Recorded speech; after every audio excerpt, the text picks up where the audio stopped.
of keeping my head down, of being invisible. The irony wasn't lost on me. I'd once commanded courtrooms, dissecting contracts with surgical precision. My name, Serafina Romano, spoken with respect in Boston's legal circles. Now I commanded only pots and pans, and no one here knew my real name. To them, I was simply Sarah, the cook who arrived before dawn and left after the dishes were done. I arranged the lamb with precision that had nothing to do with culinary training and everything to do with old habits. Presentation mattered, whether in a courtroom or on a plate. The muscle memory of excellence refused to die, even after everything else had been stripped away. "Table's ready," Marco announced, poking his head through the kitchen door.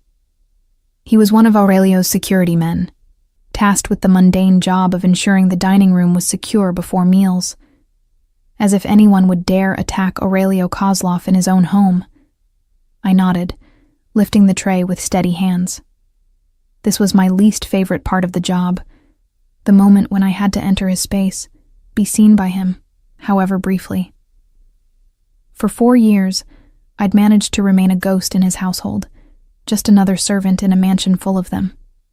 The dining room was all dark wood and leather, masculine and austere. Aurelio sat at the head of a table that could seat 20, his broad shoulders draped in a white dress shirt, with the top 4 buttons undone, revealing the strong column of his throat and a glimpse of his defined chest. He was reading something. Always reading. Always working.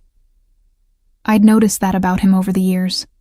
The other staff whispered about his ruthlessness, his cold calculation, but I saw something else in those late-night meals. A man who carried the weight of an empire alone.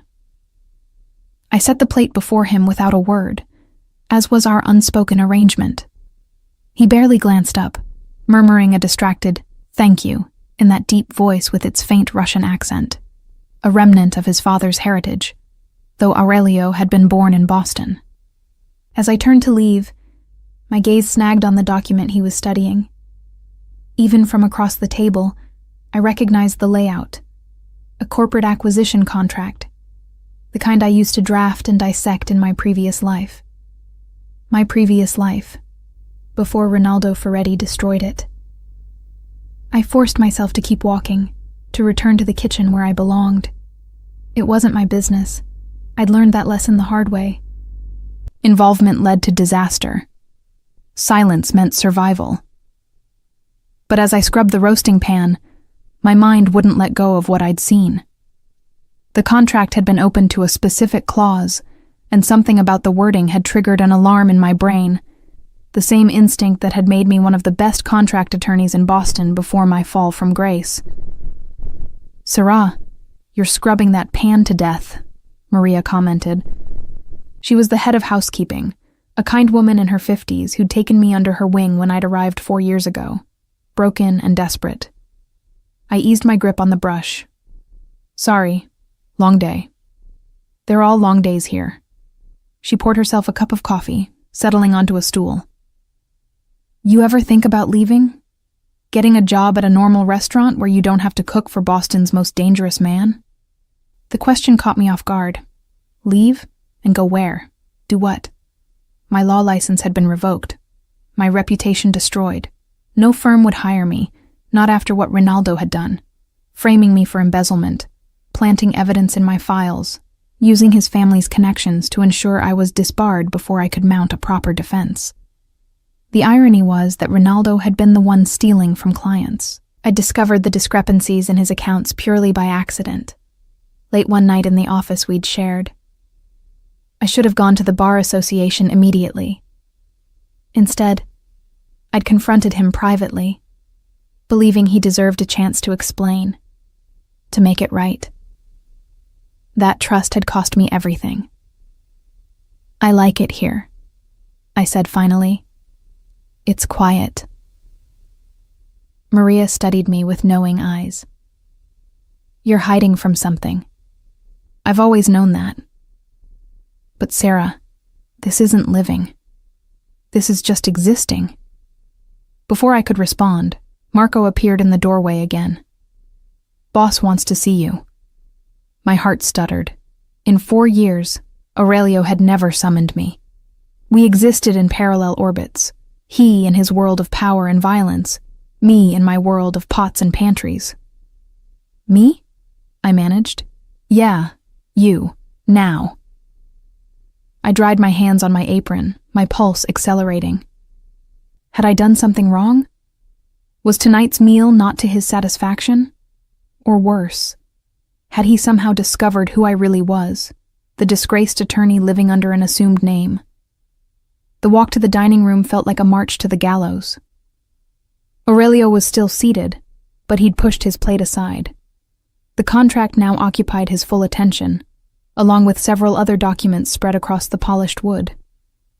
"You're the cook," he said without looking up. Not a question, but a statement. "Yes, sir." "How long have you worked here?" 4 years, sir." He glanced up then, and I had my first clear view of his face.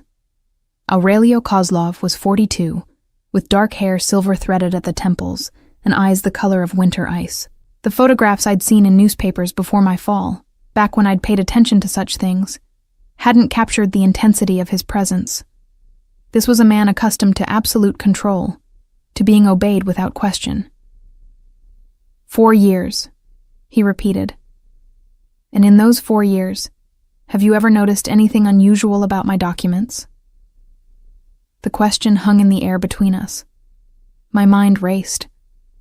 What did he mean? What had he noticed? "I don't look at your documents, sir. I only bring your meals." A slight smile curved his mouth, humorless. "But tonight you looked. I saw your eyes linger on this contract when you served dinner. Why?" I'd been too careless, let old instincts override caution. "I apologize, sir. It won't happen again." "That's not an answer." He stood, moving around the table with the fluid grace of a predator. "Let me ask you a different question. Do you read English?" "Yes, sir." "Can you understand legal terminology?" My throat constricted. This was dangerous territory. But something in his eyes, not anger, but genuine curiosity, made me answer truthfully. I used to work in a law office before." "Before what?" I hesitated. The truth would expose me completely. But the lie I'd maintained for 4 years suddenly felt exhausting. "Before I was disbarred," I said quietly. His expression didn't change, but something flickered in those ice-blue eyes. Interest, perhaps, or calculation. "Disbarred for what offense?" "Embezzlement, but I didn't do it. I was framed." The words tumbled out before I could stop them, 4 years of silence breaking like a dam. I discovered that my fiancé was stealing from clients. When I confronted him, he planted evidence in my files, made it look like I was the one embezzling. His family had connections, judges, prosecutors. I never stood a chance. Aurelio studied me for a long moment. "Your name isn't really Sarah, is it?" "Serafina Romano. I go by Sarah now to avoid complications." "Serafina Romano." He said it slowly, testing the name. "I remember reading about that case, 4 years ago. The assistant DA said you'd betrayed your client's trust, stolen nearly $500,000.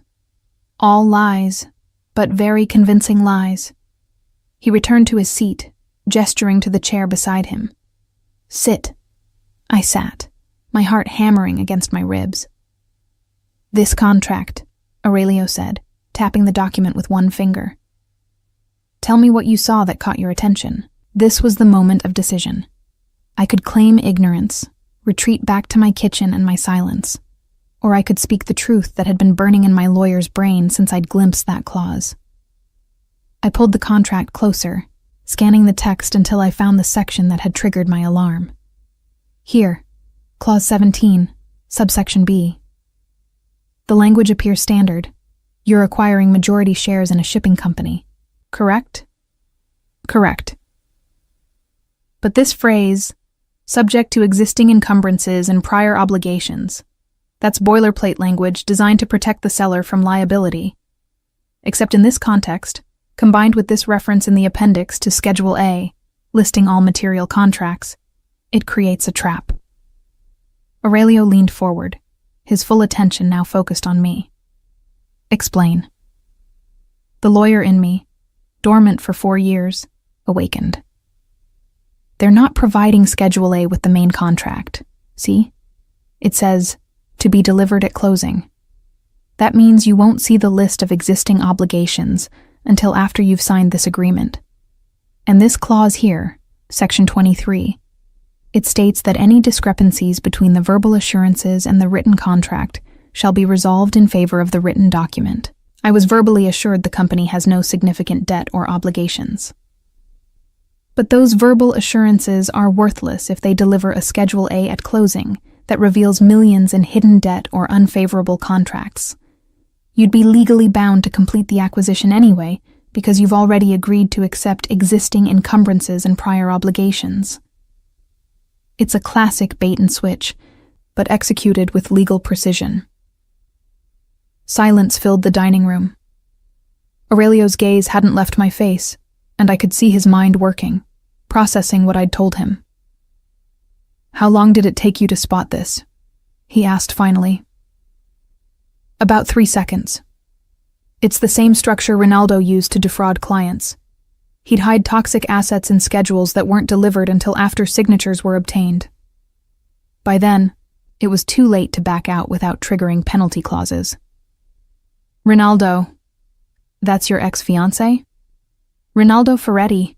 He works for Marchetti & Stone now, one of the most prestigious firms in Boston. Aurelio's expression hardened.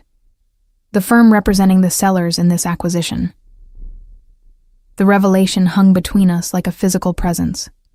My ex-fiancé, the man who destroyed my career and my life, was apparently attempting to defraud Aurelio Kozlov using the same tactics he'd perfected 4 years ago. How certain are you about this analysis? Aurelio asked. Absolutely certain. I've seen this playbook before. I lived through its consequences. He stood abruptly, pulling out his phone. Marco, I need Victor and Dimitri in my office immediately, and cancel the signing scheduled for Thursday. He ended the call, then turned back to me. You're coming with me. Sir, That wasn't a request, Serafina. The use of my real name sent a shiver down my spine. I followed him through the mansion to his private office, a room I'd never entered before. It was dominated by a massive desk and walls lined with books, legal texts I noticed, along with works on strategy and warfare. 2 men entered shortly after we did. I recognized them as Aurelio's closest advisors, Victor Sokolov, his consigliere, and Dmitry Volkov, head of security. We have a problem, Aurelio said without preamble. The Martinelli acquisition is a trap. For the next 20 minutes, I explained the contract structure to men who listened with the intensity of those whose survival depended on recognizing threats. I'd forgotten what it felt like to use my legal training, to dissect complex documents and expose hidden dangers. The lawyer I'd been, confident, articulate, precise, emerged from the shadows where I'd buried her. When I finished, Victor was the first to speak. If this is true, we would have lost controlling interest in 3 of our shipping routes within 6 months. The debt load alone would have bankrupted that division. Not bankrupt, I corrected. That's the elegant part. You'd be forced to sell at a loss to cover the obligations. Probably back to the Martinelli family at a fraction of what you paid. They'd effectively steal your investment and reclaim their company. Dimitri's jaw clenched. Who else knows about this contract structure? Only the lawyers who drafted it, I said. And possibly the Martinelli patriarch, if he's sharp enough to understand what his attorneys created. Aurelio had been silent, his gaze fixed on me with unsettling intensity. How would you fix this? The question caught me off guard. Fix it? You identified the problem. What's the solution? I thought quickly, the strategic part of my brain engaging. Demand Schedule A before signing. Insist on a 30-day review period for all disclosed obligations. Add a materiality clause that allows you to walk away if undisclosed debts exceed a certain threshold. And change the language on verbal assurances. Make them part of the binding contract, not subordinate to written terms. Can you draft those amendments? Yes, but no buts. Victor, get Serafina whatever she needs. Laptop, access to our legal database, a secure workspace. Dimitri, I want background on every attorney at Marcetti and Stone, particularly anyone named Ferretti. Sir, I interrupted, I can't practice law. I'm disbarred. Aurelio's smile was cold. You're not practicing law. You're consulting for me privately. There's a difference. This could expose me. If Ronaldo discovers I'm here, then he'll have a very short and unpleasant conversation with me. The menace in Aurelio's voice was unmistakable. You saved me from losing millions, Serafina.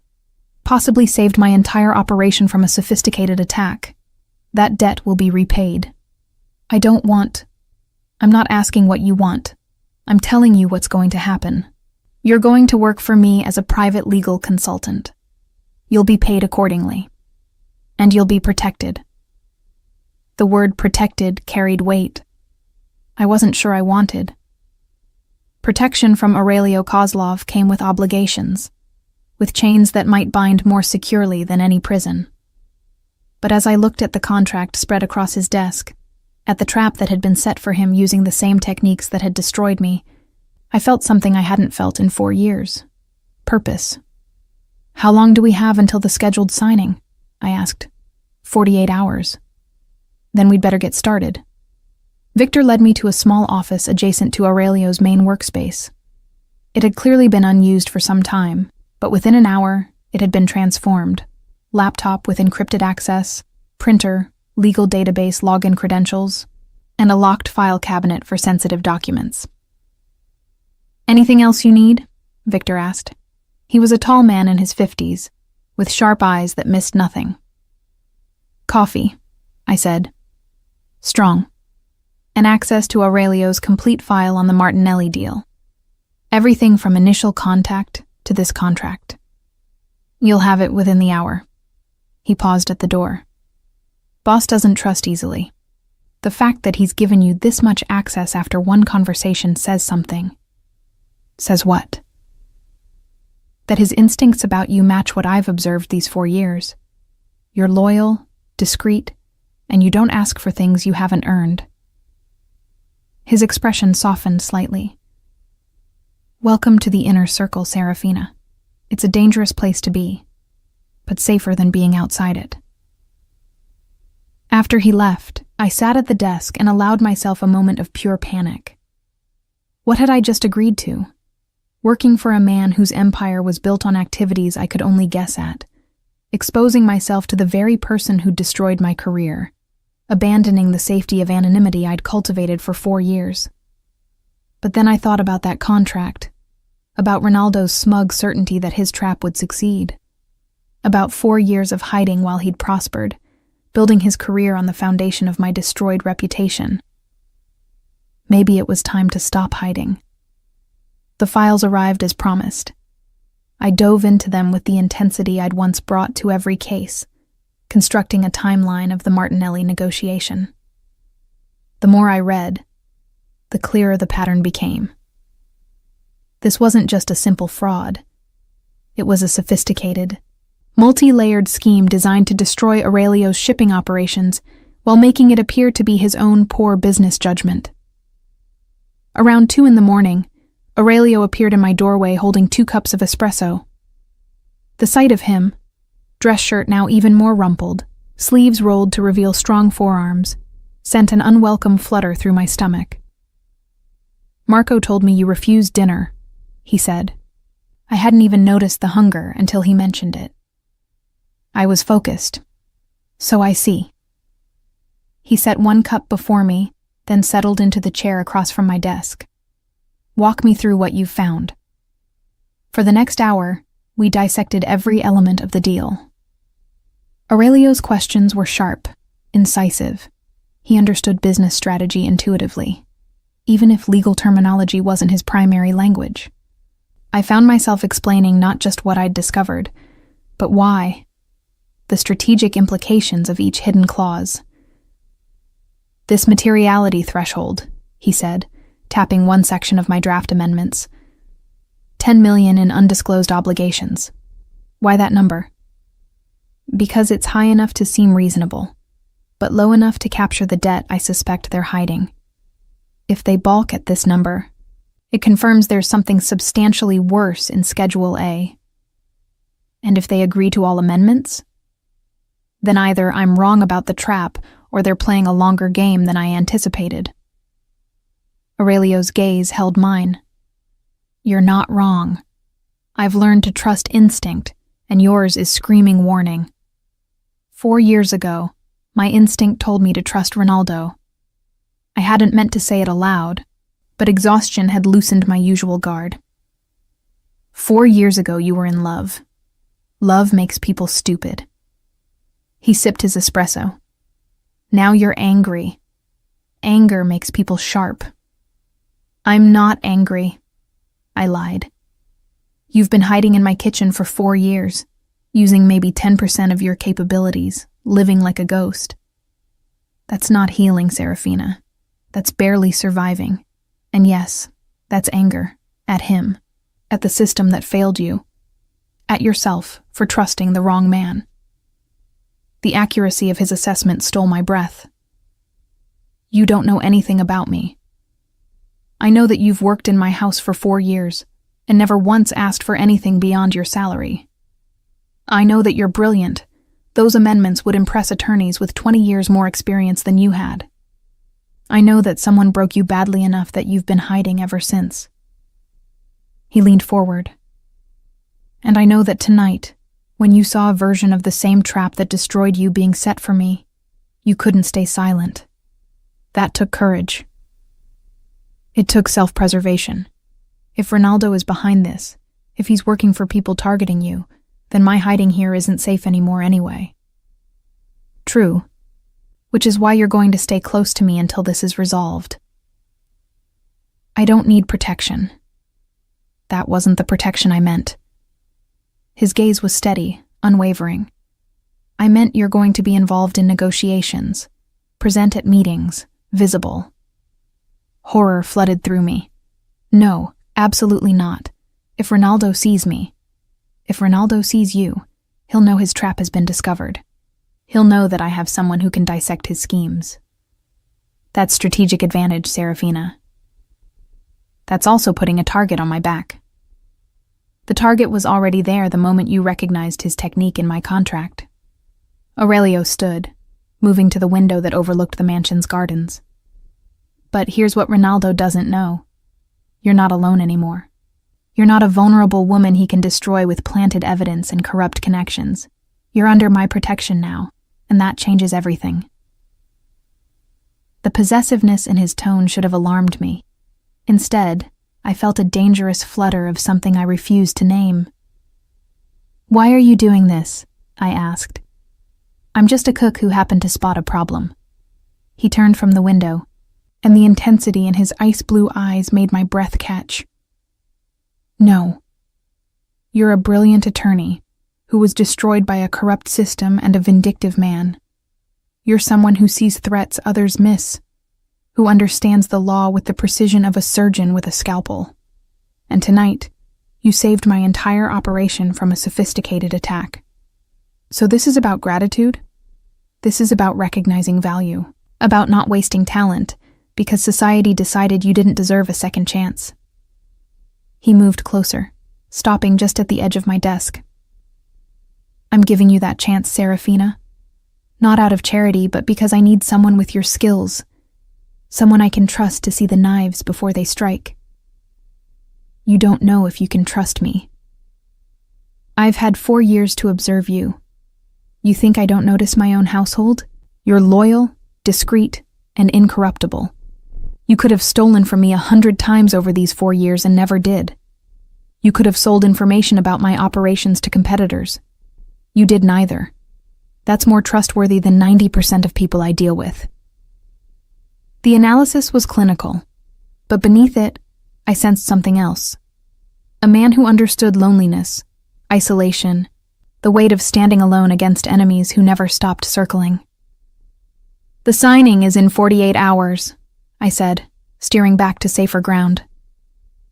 "When will you present these amendments?" "Tomorrow morning.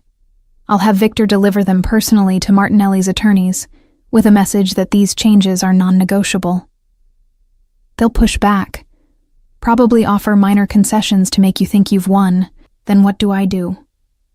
I stood, moving to the whiteboard on the wall and beginning to sketch out negotiation strategies. "You anticipate every possible response and have a counter-move ready. If they agree too easily, that's suspicious. Means they have another trap we haven't found. If they refuse entirely, that confirms the fraud. The sweet spot is if they negotiate on specific points, while trying to preserve others. That tells us where the real poison is hidden." Aurelio watched me work, and when I glanced at him, there was something in his expression I couldn't quite read. Respect, certainly, but also something warmer, more personal. "You come alive when you do this," he observed. "This is who you really are, isn't it? Not the cook in my kitchen." "I stopped being an attorney 4 years ago." "No. You stopped practicing law. There's a difference." He moved to stand beside me at the whiteboard. "The question is, do you want to stay hidden forever? Or do you want to reclaim what was taken from you?" The words struck something deep. For 4 years I'd told myself that survival was enough, that keeping my head down, staying invisible, was the smart choice.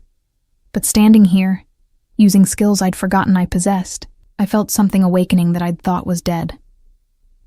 "I want my name back," I said quietly. "My reputation. My license. Everything Ronaldo stole. Then help me destroy this deal.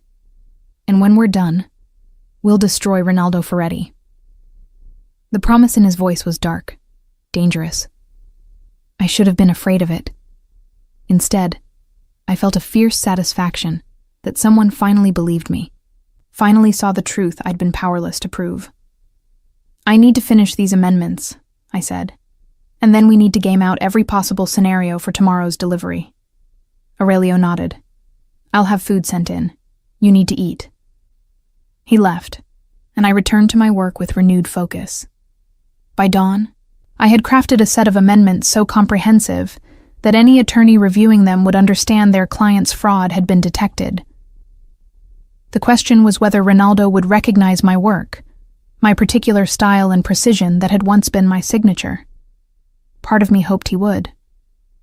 Part of me wanted him to know that I wasn't dead, wasn't destroyed, wasn't the broken woman he'd left behind. The other part of me understood that recognition meant danger. For me, for Aurelio, for this fragile new purpose I'd found. But as the sun rose over Boston, casting golden light through my office window, I made a decision. I was done hiding, done surviving, done letting fear dictate my life. If Ronaldo wanted a war, he'd have one. And this time, I wouldn't be fighting alone. Victor delivered the amended contract to Marchetti and Stone at precisely 9 a.m. I watched from Aurelio's office as the envelope was handed to a junior associate in the firm's lobby, a young woman who took it with the casual confidence of someone who had no idea what explosive information she was carrying upstairs. "How long before we hear back?" I asked. Aurelio stood at his desk, reviewing other documents with the same methodical attention he brought to everything. "Depends on how quickly they realize what you've done. Could be hours, could be minutes." It was minutes. Victor's phone rang at 9:17. He listened for a moment, his expression revealing nothing, then covered the mouthpiece. "Senior partner wants an immediate meeting. Says there's been a misunderstanding about the terms." "Not a misunderstanding," I said. "A discovery. Tell them we're available at 3 this afternoon. Gives them time to panic and make mistakes." Aurelio's slight smile indicated approval. Victor relayed the information and ended the call. "They're pushing for earlier. Said this afternoon might be too late." "Too late for what?" I moved to the window, looking out at the city where my career had once flourished. That's an interesting choice of words, almost like they're on a deadline. Aurelio joined me at the window. This close, I could smell the subtle scent of his cologne, something expensive with notes of cedar and leather. What are you thinking?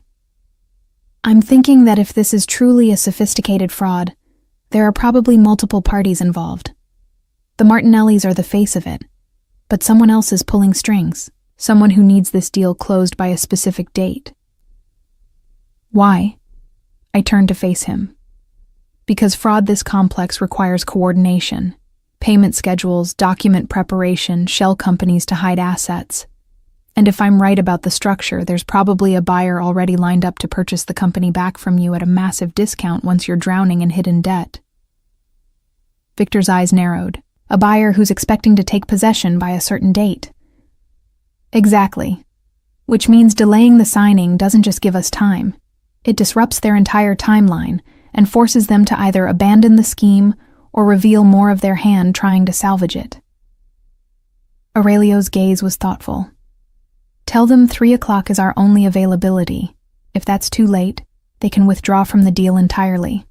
After Victor left to deliver that message, Aurelio turned to me. You should rest. You've been working since midnight. I'm fine. You're exhausted. He gestured toward a door I hadn't noticed before. There's a private suite through there. It's secure, comfortable. A few hours of sleep will keep your mind sharp for this afternoon. The suggestion was practical, but something about his concern felt personal. Dangerous territory I wasn't ready to navigate. I should review their likely arguments, I protested. Serafina. The way he said my name, soft but commanding, made me look up. You've already anticipated their moves. What you need now is rest. This afternoon will require you to be at your absolute best. He was right, of course. My eyes burned with fatigue, and my concentration was starting to slip. Fine. 2 hours. The suite was more than comfortable. It was luxurious in an understated way that spoke of old money and refined taste. The bed was massive, with linens that felt like silk against my skin. I intended to close my eyes for just a few minutes. I woke to soft knocking. Disoriented, I checked the clock. 1:45. I'd been asleep for over 4 hours. Come in, I called, sitting up and trying to smooth my rumpled clothes. Aurelio entered carrying a garment bag and a tray. You needed the sleep more than you realized. I had Maria bring food and some clothes. The efficiency of it should have annoyed me. Instead, I felt cared for in a way I hadn't experienced since before my fall. Thank you. He set the tray on a small table. Eat. The meeting is in an hour, and you'll want to be prepared. After he left, I found that the garment bag contained a perfectly tailored suit in charcoal gray. Professional, elegant. Nothing like the kitchen uniform I'd worn for 4 years. The label inside was from a boutique I'd once frequented, back when I could afford such things. How had he known my size? But then I remembered his comment about observing his household.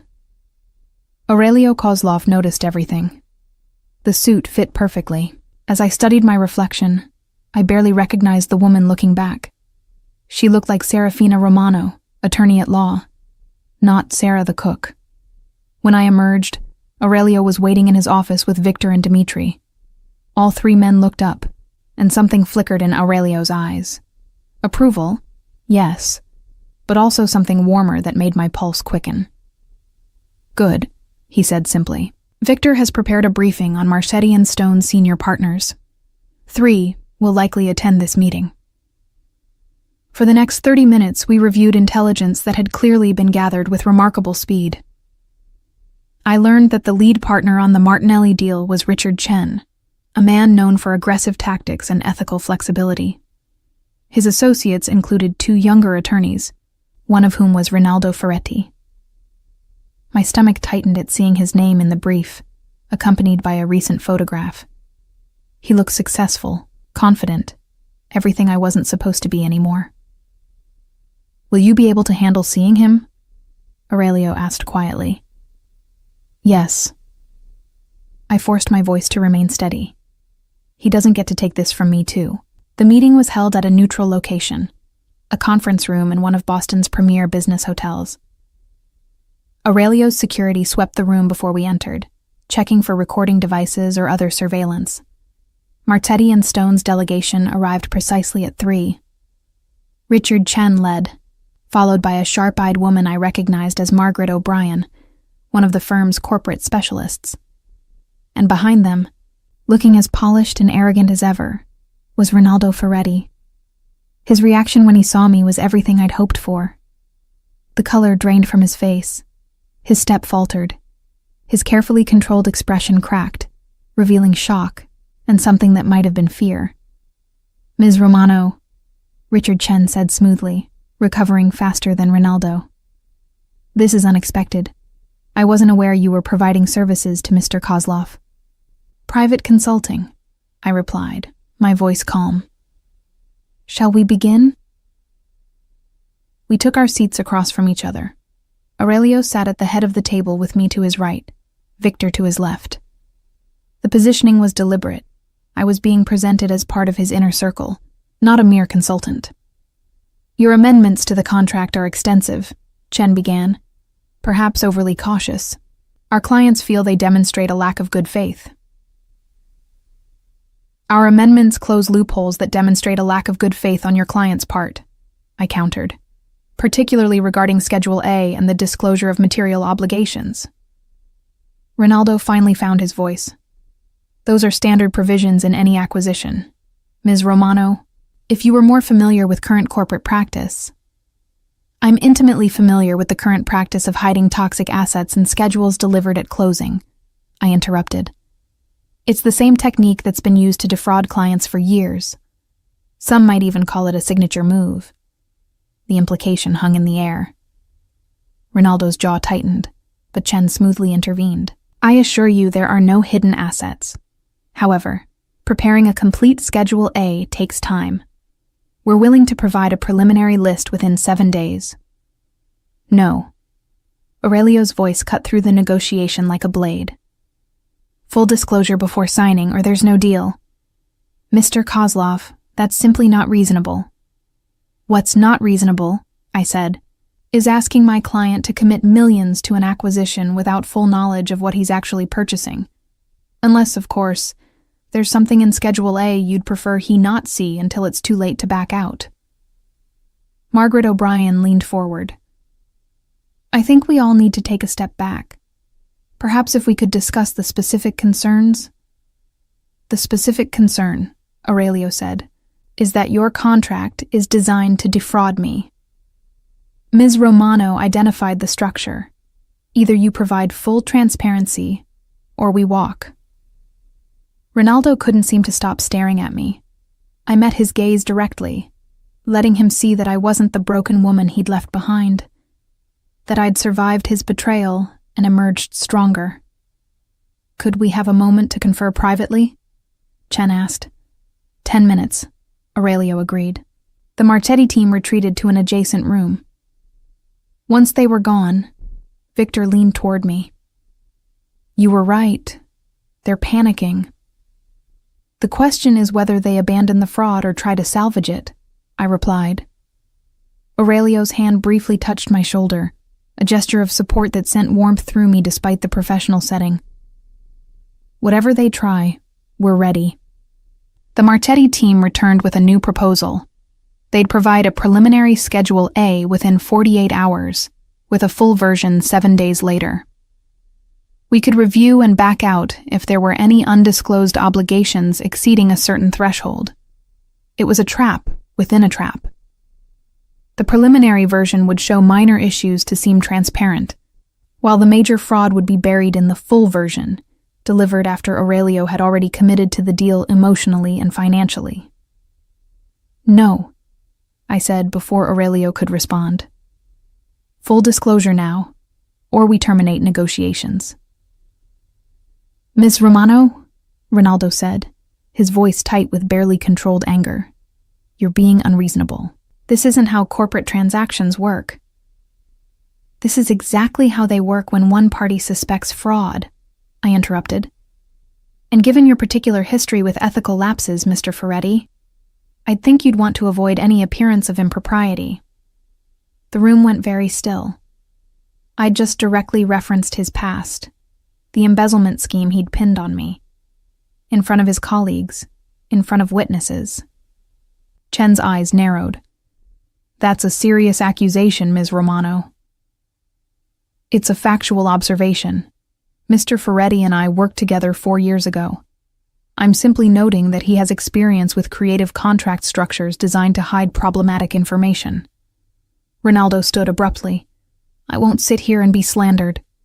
Then leave, Aurelio said, his voice dangerously soft. But understand that if you walk out of this room, the deal is dead.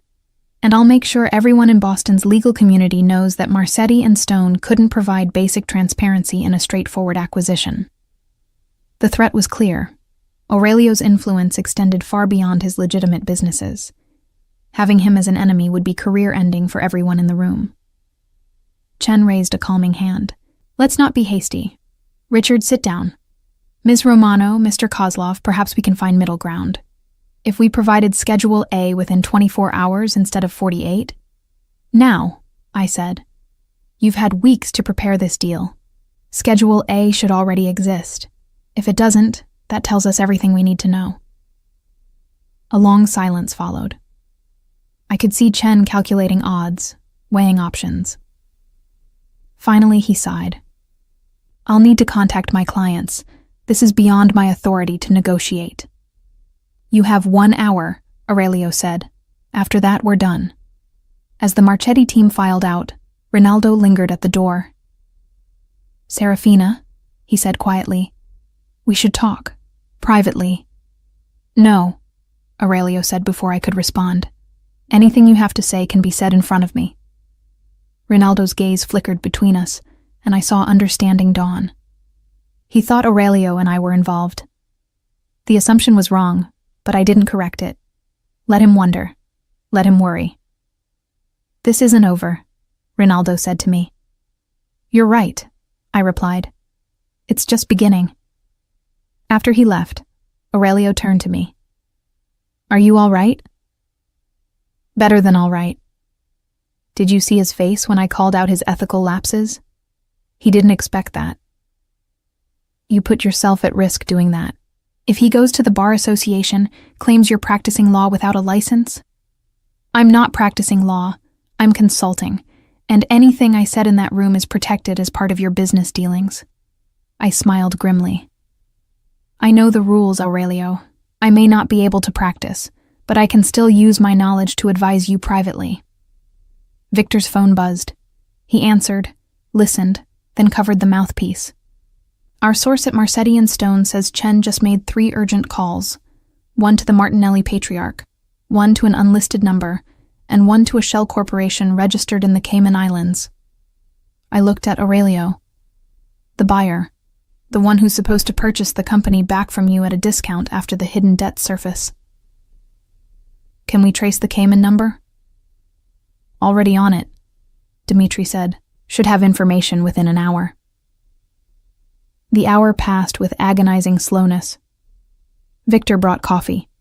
I reviewed my notes on the contract, looking for any angle we might have missed. Aurelio made several calls, speaking in rapid Russian to contacts whose purposes I could only guess at. At exactly 4 noon, Chen called. Mr. Kozlov, we've consulted with our clients. They're willing to provide Schedule A, but it will take until tomorrow morning to compile all the information. It was a stalling tactic, but it also meant they were willing to reveal at least some of what they'd been hiding. The question was whether what they revealed would be the truth, or just another layer of lies. 9 a.m. tomorrow, Aurelio said. Your offices. If Schedule A isn't complete and accurate, the deal is dead, and I'll pursue legal action for attempted fraud. After the call ended, I slumped in my chair. The adrenaline that had carried me through the confrontation with Ronaldo was fading, leaving exhaustion in its wake. You did well, Aurelio said. Seeing him clearly rattled you, but you didn't let it show. He looked good, I admitted. Successful. like the last 4 years have been kind to him while they destroyed me. He looked like a man who just realized his past is about to catch up with him. Aurelio moved to stand beside my chair. You need food? Rest. Real rest, not a few hours stolen between crises. I need to prepare for tomorrow. If they do provide Schedule A, I'll need to review it immediately for hidden traps, which you can do after you eat and sleep. His hand touched my shoulder again, the gesture becoming familiar. You're no good to anyone if you collapse from exhaustion. He was right, but I hesitated. What if they're using this time to cover their tracks? To create a fake Schedule A that looks legitimate? Then we'll catch them at it. Serafina, you've given me the tools to see this fraud. Now trust that we can handle the next steps together. The word together resonated more than it should. For 4 years I'd been alone, handling everything myself because there was no one I could trust. The idea of sharing the burden felt foreign, dangerous, tempting. Dimitri appeared in the doorway. Got something on that Cayman number. The Shell Corporation is owned by a holding company that traces back to the Volpe crime family. Every person in the room went still. The Volpes were rivals to Aurelio's organization, bitter enemies engaged in a decades-long struggle for control of Boston's underworld. This isn't just fraud, Aurelio said quietly. It's an attack. They were using the Martinellis as proxies to destroy my shipping operation, planning to buy it back through shell companies and gain control of my routes. Victor's expression was grim. If they'd succeeded, they could have cut off your supply lines, strangled your legitimate businesses. I felt sick. I'd thought this was just about money, about Ronaldo's usual greed and corruption.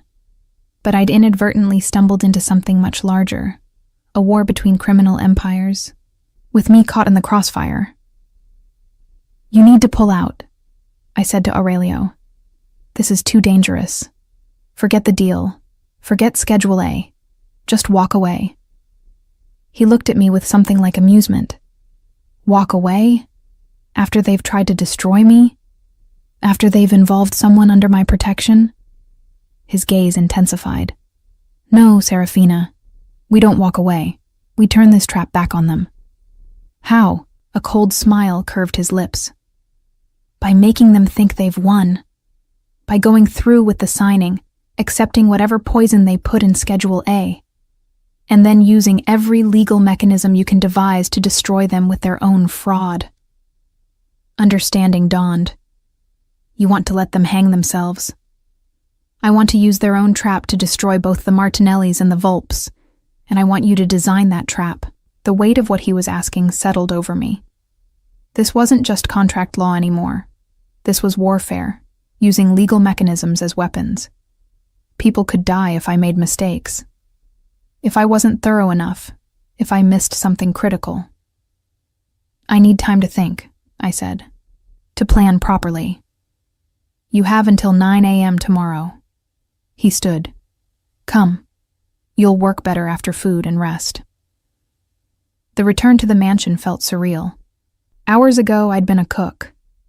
Now I was planning legal strategy that could shape the outcome of a war between crime families. Maria had prepared dinner. Nothing fancy, just comfort food that reminded me why I'd found peace in the kitchen for 4 years. Cooking was simple, clear. You followed recipes, used good ingredients, and created something nourishing. Law and warfare were nothing like that. After eating, I returned to my new office and began sketching out possibilities. If we went through with the signing, I'd need to build in escape clauses that wouldn't be obvious until we triggered them. Tripwires in the contract that would spring legal liability back onto the Martinellis and their silent partners. Around midnight, Aurelio appeared with more coffee. You're supposed to be resting. I can't. There are too many variables. Too many ways this could go wrong. He settled into the chair across from my desk. Then talk me through it. Sometimes explaining helps clarify thinking. For the next 2 hours, we worked through scenarios. Aurelio's strategic mind complemented my legal precision. He saw angles I missed, while I found legal frameworks for his tactical ideas. Somewhere in those hours, the dynamic between us shifted. We stopped being employer and consultant, boss and subordinate. We became partners, two minds working in perfect synchronization toward a common goal. "You're brilliant," he said at one point, studying a flowchart I'd created showing how liability would cascade back through the shell corporations to ultimately destroy the Volpe's financial network. "You're not so bad yourself for someone without legal training." His smile was genuine, warm. "I've learned to think strategically. When you grow up in my world, you either develop that skill or you don't survive." "Is that what you want?" I asked impulsively. "Survival? Or is there something more?"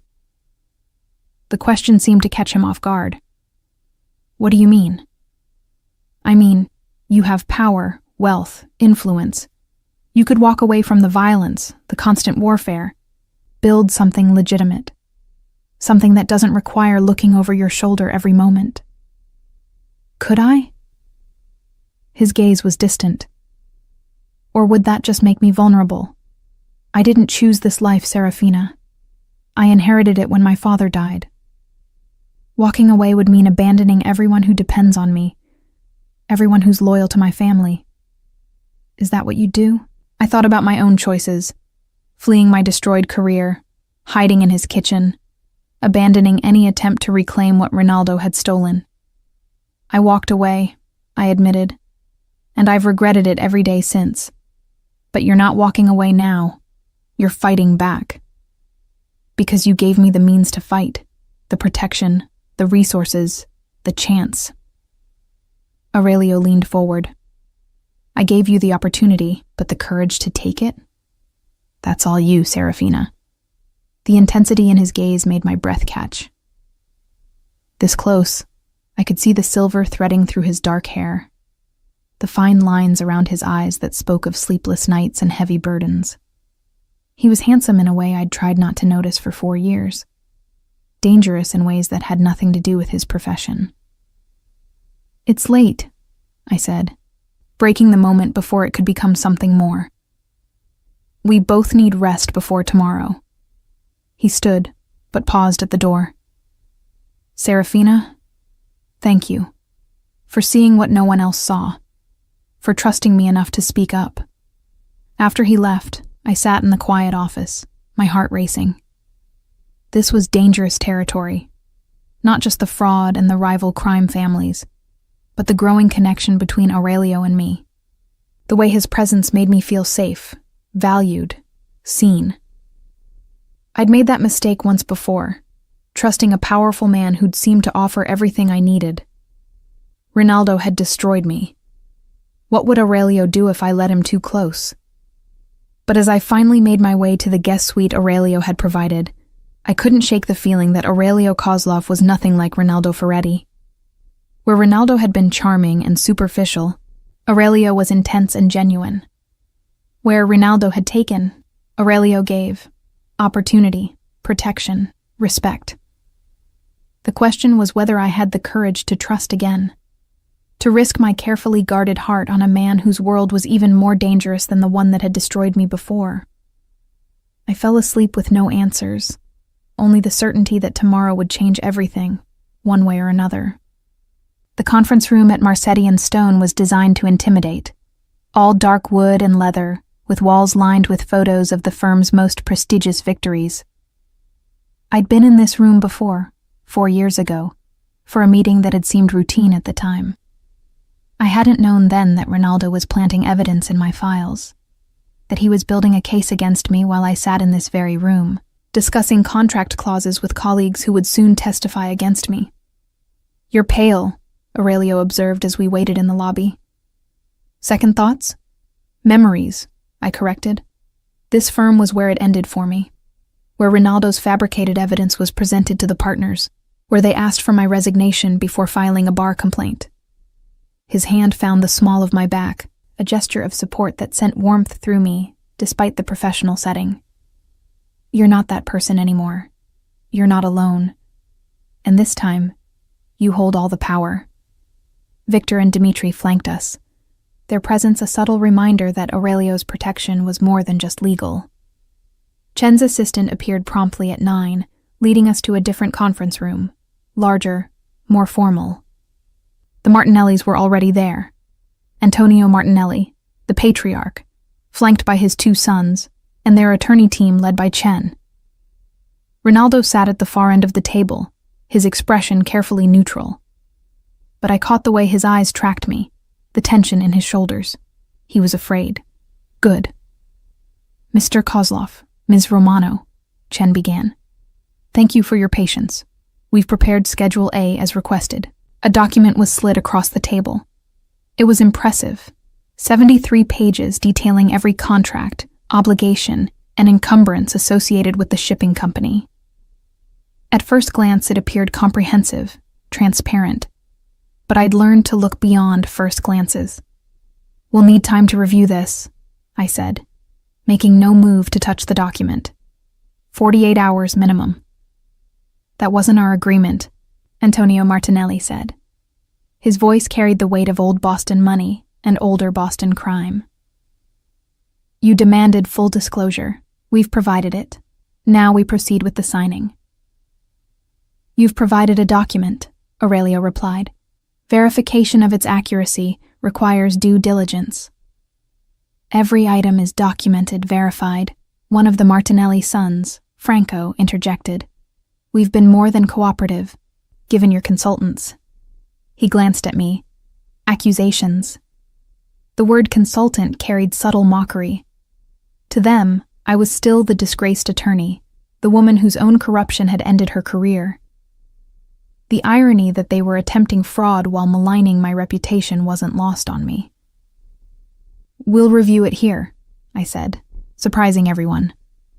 Now, before any signatures are exchanged. Chen's expression tightened. That's highly irregular.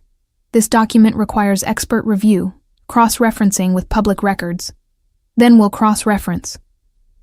I pulled out my laptop, connecting to the encrypted database Victor had provided. Publicly available records are just that, public. We can verify the material claims right now. For the next 3 hours, I worked through Schedule A with methodical precision. Aurelio and Victor fielded phone calls, using Aurelio's network of contacts to verify information that wasn't in public databases. The Martinellis grew increasingly agitated as we found discrepancies, not the massive fraud I'd expected, but small inaccuracies that raised questions. A contract with a shipping union was dated 6 months earlier than public records showed. A loan obligation was listed at a lower amount than property records indicated. Equipment values didn't match recent appraisals. Individually, these could be errors. Collectively, they formed a pattern. These inconsistencies, I said at noon, suggest Schedule A was prepared hastily, possibly with information that hasn't been updated or verified. Clerical errors, Chen dismissed. Nothing material. Then you won't object to corrections. I slid a list across the table. These items need to be reconciled before we proceed. Antonio Martinelli's face had gone red. This is absurd.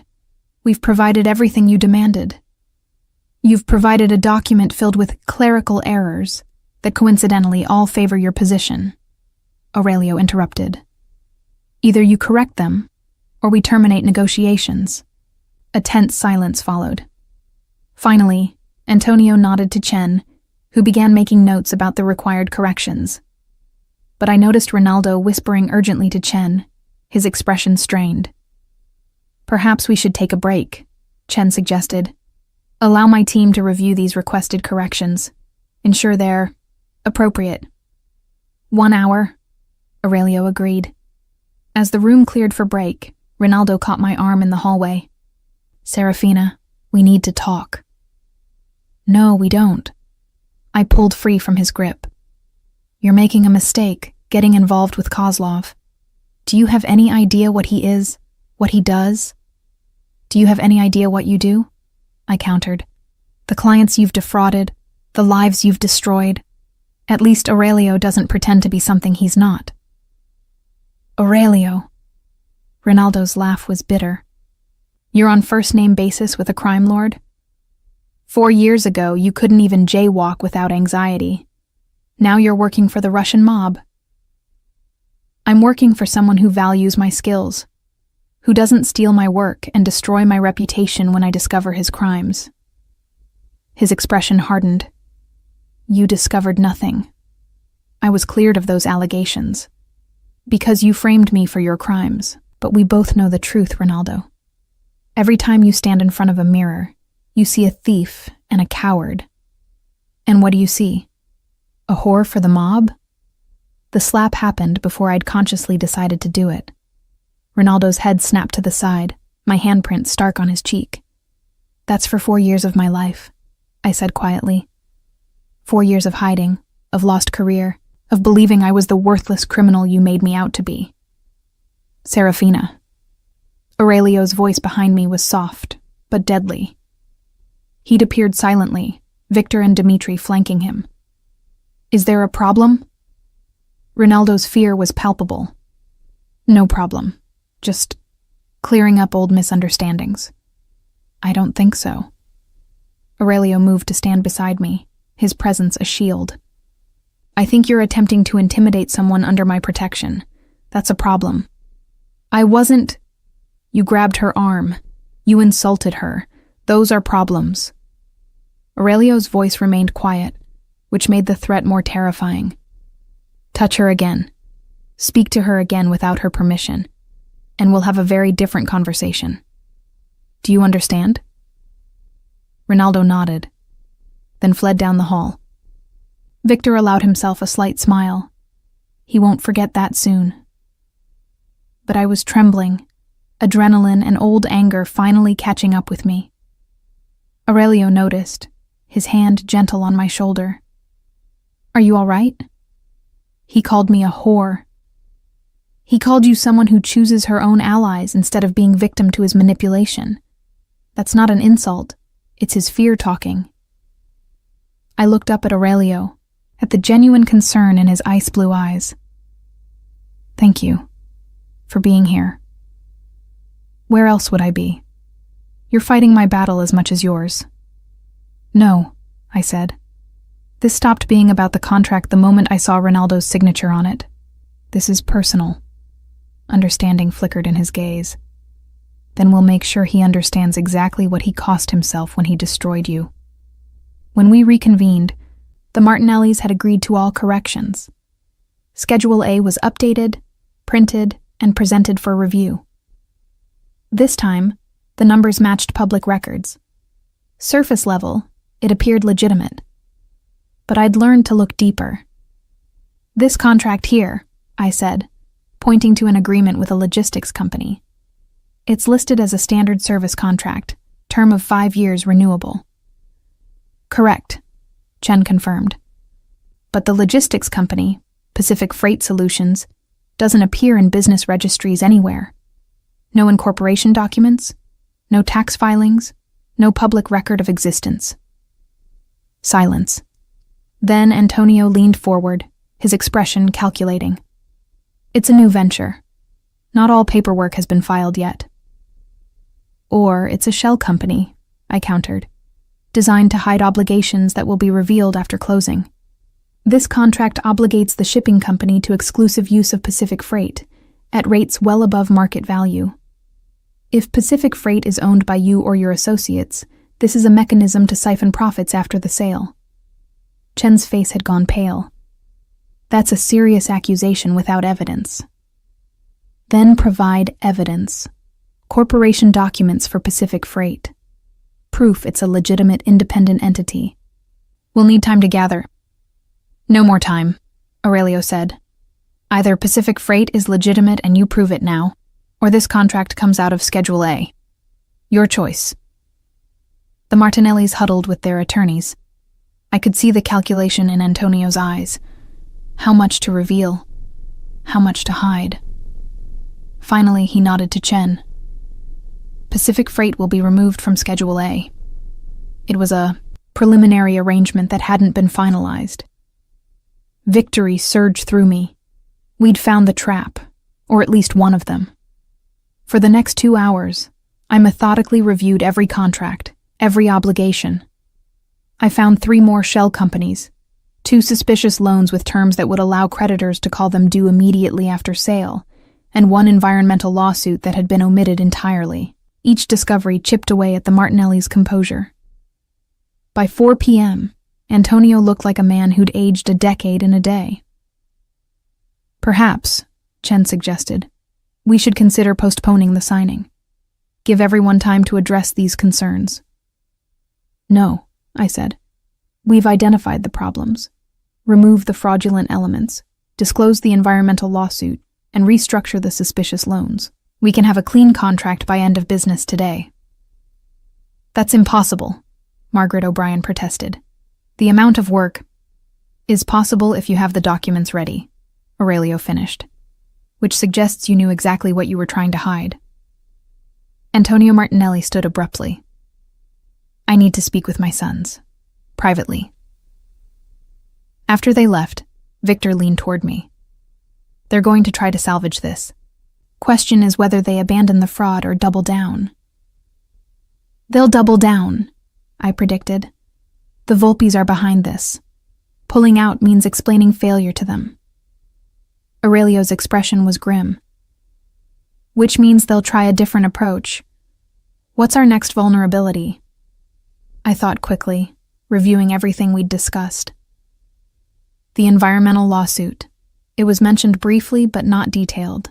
If it's serious enough, it could bankrupt the company regardless of other issues. So we need full disclosure on that suit. And indemnification.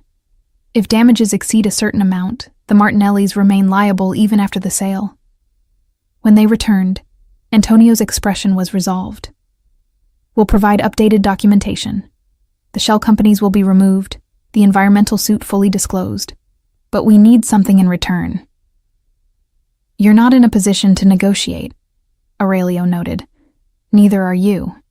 If this deal falls through, you lose access to East Coast shipping routes you've been trying to acquire for years. We both lose. So we compromise. What do you want? I asked. The purchase price reduced by 20% to account for the environmental risk, and we close within 48 hours. I glanced at Aurelio. The price reduction was reasonable given what we'd discovered, but the timeline concerned me. Rushing closing gave them less time to hide additional traps, but also gave us less time to find them. 72 hours, Aurelio countered, and the environmental suit gets its own indemnification clause. If damages exceed 10 million, you remain liable. Antonio considered this, then nodded. Agreed, but the purchase price reduction holds. Fine. As we finalized terms, I noticed Ronaldo watching me with an expression I couldn't quite read. Not anger anymore, but something closer to regret. Maybe even respect. Let him regret. Let him see what he'd destroyed, and know that I'd survived anyway. The meeting adjourned at 7 p.m., with an agreement to reconvene in 72 hours for final signing. As we prepared to leave, Chen approached me. Ms. Romano, your work today was exceptional. If you ever consider returning to practice, Martetti and Stone would be interested in discussing. No, I said flatly. I'll never work for this firm again. Understanding flickered in his eyes. He knew about my history, about what had happened in these offices 4 years ago. I understand, though for what it's worth, we handle recruitment differently now.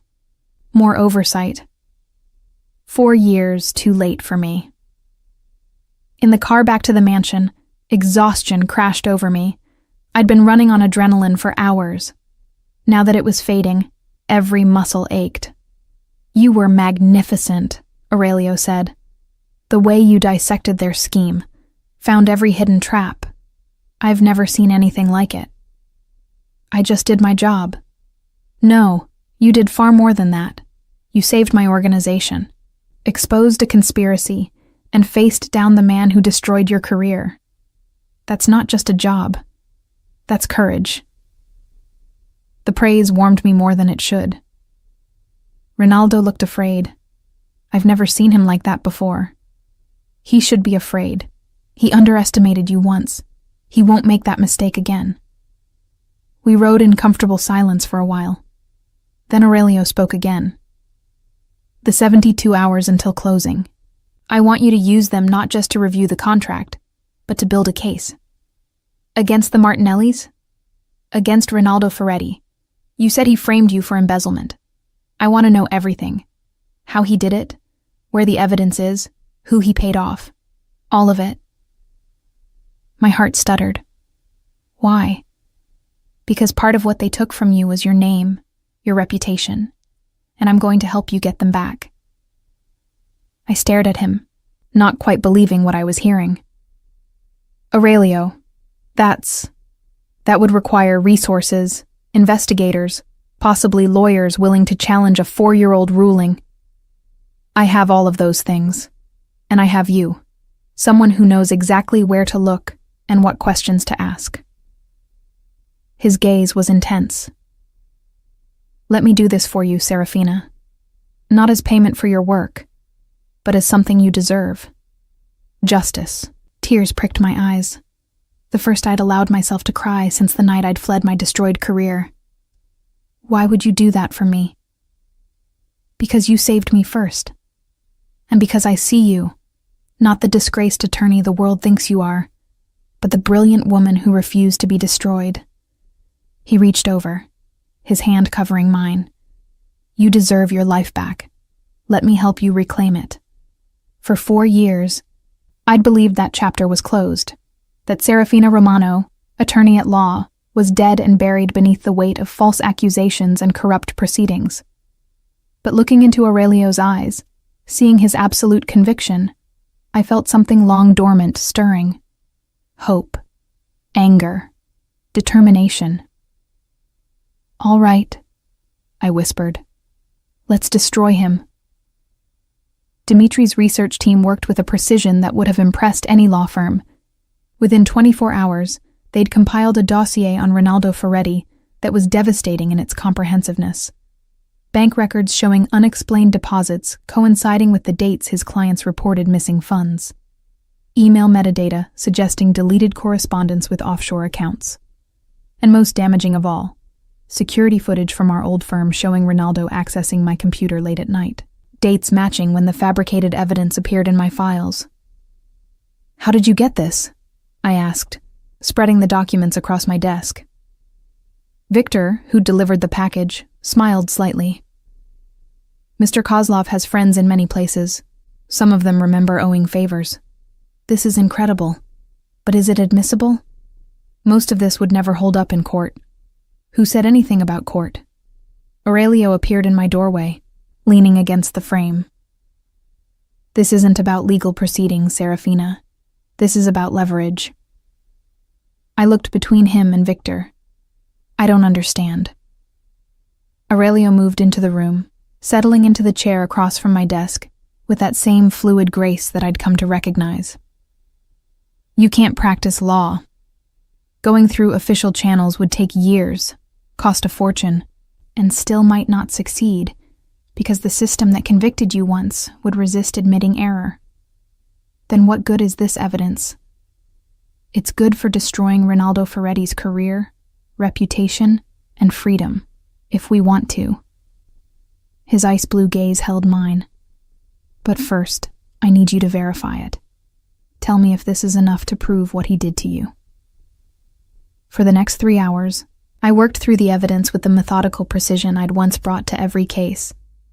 The bank records alone showed a pattern of theft spanning 18 months, far longer than the prosecution had alleged in my case. The offshore accounts tied to shell corporations that I could trace back to Rinaldo's family connections, and the security footage was damning. Clear images of him at my workstation, time-stamped at 2 a.m. on dates when I could prove I was elsewhere. This is more than enough, I said finally. This proves he was the one embezzling. It proves he accessed my computer to plant evidence. Combined with my original defense documents, this completely exonerates me. Good. Aurelio stood, moving to look out the window at the Boston skyline. Now, we decide what to do with it. We present it to the Bar Association. We file a motion to vacate my disbarment. We do nothing. He turned to face me. Not yet. First, we use it. Use it how? To make Ronaldo cooperate, to get information about the Volpe family's involvement in the Martinelli deal, to ensure he can never threaten you again. I shook my head slowly. That's blackmail. That's justice. Legal justice failed you, Serafina. Sometimes you need another kind. The kind that operates outside the law? The kind that operates in reality. Ronaldo destroyed your life using connections and corruption that the legal system enabled. You think presenting this evidence will suddenly make that same system admit error? They'll fight you every step. Claim the evidence is inadmissible. Argue that even if Ronaldo was guilty, your disbarment was still justified by appearance of impropriety or some other legal fiction. His words stung because I knew he was right. I'd seen too many cases where truth lost to procedure, where justice yielded to political convenience. What exactly are you proposing? I asked quietly. I'm proposing we confront Ronaldo, show him what we have, make him understand that cooperation is his only path to survival.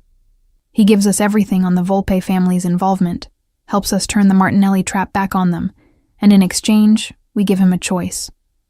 What choice? He can confess publicly, take responsibility for framing you, plead guilty to embezzlement, accept whatever consequences come. Or he can disappear, leave Boston, leave the legal profession, vanish so completely that no one will ever find him. Either way, you get your name back. I stared at Aurelio, trying to reconcile the man offering me justice with the methods he was proposing. And if he refuses both options? Then we destroy him. Present the evidence to the Bar Association, yes, but also to every client he's ever represented, every judge he's ever appeared before, every journalist in Boston. We don't just prove his guilt. We make him a cautionary tale. The ruthlessness in Aurelio's voice should have frightened me. Instead, I felt something darker, more primal. Satisfaction at the idea of Ronaldo finally facing consequences, of him experiencing even a fraction of the fear and humiliation I'd endured. When do we confront him? I asked. Aurelio's smile was cold. Tonight, before the final contract signing tomorrow. We make sure he understands his position before he's in a room with all of us. Victor arranged it with his usual efficiency. Ronaldo was told that Aurelio wanted a private preliminary meeting to discuss contract details.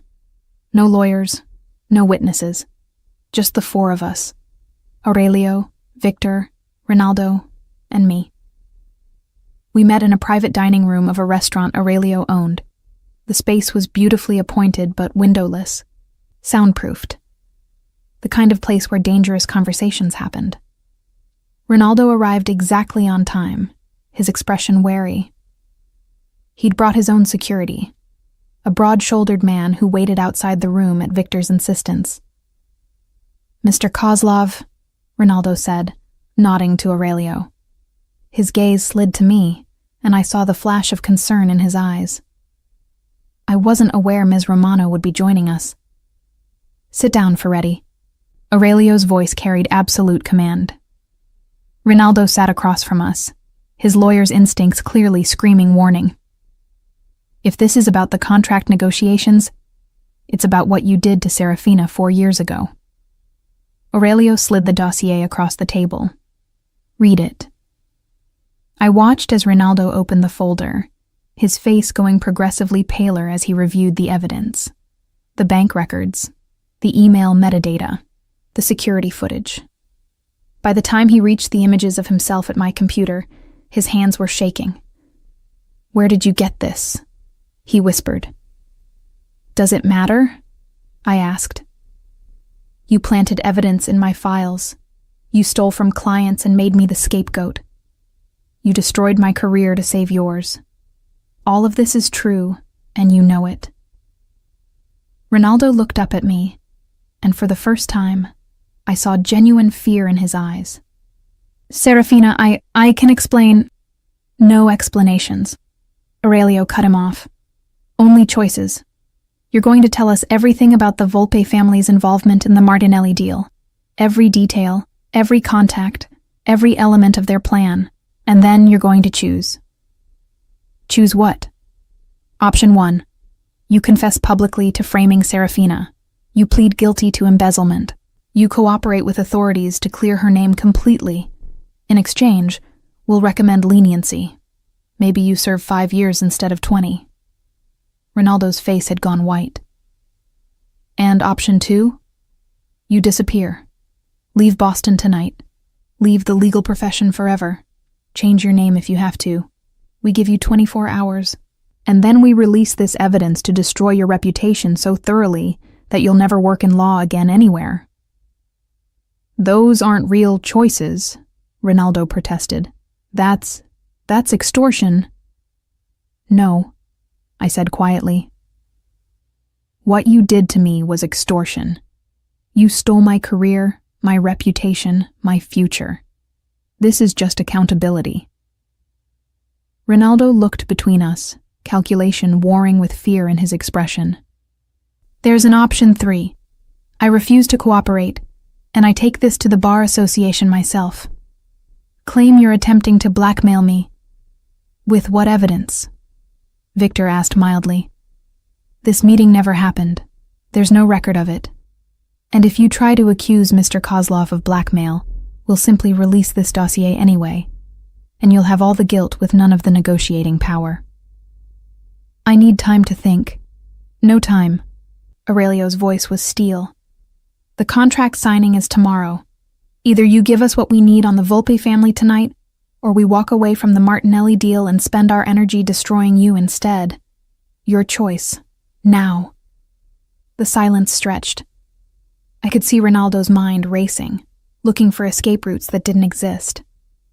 Finally, his shoulders slumped. What do you want to know? For the next 2 hours, Ronaldo detailed the conspiracy. The Volpe family had approached the Martinellis 6 months ago with a plan: trap Kozlov in an acquisition that would bankrupt his shipping division, then buy it back through shell companies at a fraction of its value. Ronaldo had been brought in to structure the legal framework, using the same techniques he'd perfected framing me. There are 3 more traps we haven't found yet, he admitted, buried in subsidiary contracts that won't be revealed until after closing. Equipment leases with massive penalties for early termination. A union contract with automatic pay increases triggered by change of ownership. And a lawsuit that's been sealed by a judge the Volpes control. Environmental damages that could exceed 100 million. I felt sick. Even with all our careful review, we'd missed 3 major traps. How do we neutralize them? You can't. Not without walking away from the deal entirely. The contracts are ironclad, drafted specifically to survive the kind of scrutiny you've applied. Ronaldo looked at me with something like respect. Though you came closer than anyone else could have. If it had been any other attorney reviewing this, the Volpes would have succeeded. So we walk away, I said to Aurelio. The risks are too high. But Aurelio was smiling, cold and calculating. No, we go through with the signing. Did you not hear what he just said? The traps will destroy whoever owns the company when they're triggered, which won't be me. Aurelio turned to Ronaldo. You're going to help us restructure this deal. Find a way to close the acquisition but transfer ownership immediately to a shell corporation the Volpes don't control. When their traps spring, they'll destroy their own operation, not mine. Understanding dawned in Ronaldo's eyes. You want to flip the trap back on them. Exactly. Can it be done? Ronaldo thought for a long moment. Maybe. It would require incredibly precise timing, documents filed in the right sequence to exploit gaps in their surveillance. But yes, theoretically possible. Then make it more than theoretical. You have until 9 a.m. tomorrow to draft the structure, every detail, every filing, every timing sequence. If it works, if the Volpes take the fall for their own trap, then you get option 2. Disappear quietly. Start over somewhere else. And if I refuse, then I give Serafina all this evidence, and she spends the rest of her life making sure you pay for what you did to her. Aurelio's gaze was unwavering. Your choice, Ferretti. Redemption or destruction. Ronaldo looked at me. I'm sorry for what I did to you. I was desperate, scared, and I chose the coward's path. You deserved better. Yes, I said. I did. He nodded, accepting my cold refusal to forgive. I'll draft the structure. Not for him, he gestured at Aurelio, but for you. Because you were right, and I was wrong, and I've spent 4 years knowing it. After Ronaldo left with Victor to begin drafting, Aurelio and I remained in the private dining room. The weight of what we'd just done settled over me. The extortion, the manipulation, the casual use of power to bend someone to our will. You're having second thoughts, Aurelio observed. I'm having all the thoughts. What we did tonight was justice, he finished. Imperfect, morally complicated justice, but justice nonetheless. The law would call it blackmail. The law failed you. Sometimes the law is not enough. He stood, moving to where I sat, his presence overwhelming in the confined space. You think I don't struggle with this? With the choices I make, the lines I cross? But I learned long ago that waiting for systems to deliver justice means waiting forever. Sometimes you have to take it yourself and live with the consequences. Yes, and live with the consequences. His hand touched my face, gentle despite the calluses I could feel. I see those consequences in every mirror, every compromised principle, every moral line crossed. But I also see the people I've protected, the lives I've saved by being willing to do what others won't. His touch sent heat through me that had nothing to do with the argument. I should have pulled away, should have maintained professional distance. Instead, I found myself leaning into his palm, seeking comfort I had no right to want. Serafina, he whispered. My name in his voice was a caress. Tell me to stop. I should have. Every rational part of my brain screamed that getting involved with Aurelio Kozlov was dangerous, foolish, a guaranteed path to more pain. He was a crime lord. I was a disgraced attorney trying to rebuild her life. We existed in different worlds, played by different rules. But when he lowered his mouth to mine, I didn't stop him. I kissed him back with 4 years of loneliness and longing, with gratitude and fear and something deeper I refused to name. His hands tangled in my hair, pulling me closer as the kiss deepened, became something demanding and desperate. When we finally broke apart, both breathing hard, Aurelio rested his forehead against mine. This complicates things. Yes, I agreed. Everything about this is complicated. Do you want me to apologize? I thought about it. Thought about how his touch made me feel safe, valued, seen in ways I hadn't experienced since before my fall. No, but I want you to understand. I can't be owned, can't be controlled. If this, I gestured between us, is going to be anything, I need it to be a choice. My choice. Always your choice, he promised. I don't want someone I can control, Serafina. I want you. Strong, brilliant, uncompromising you. The woman who stood up to me in my own dining room. The woman who faced down her nightmare and didn't flinch. I flinched, I admitted. I just didn't let it show. He smiled, the expression transforming his usually stern features. Even better. Courage isn't the absence of fear. It's being afraid and doing it anyway. My phone buzzed with a message from Victor. Ferretti is already drafting. Says he might have a workable structure by midnight. We should join them, I said reluctantly. Make sure he doesn't sabotage us. He won't. He wants option 2 too badly. But Aurelio stood, offering me his hand. Though you're right, this is too important to leave to chance.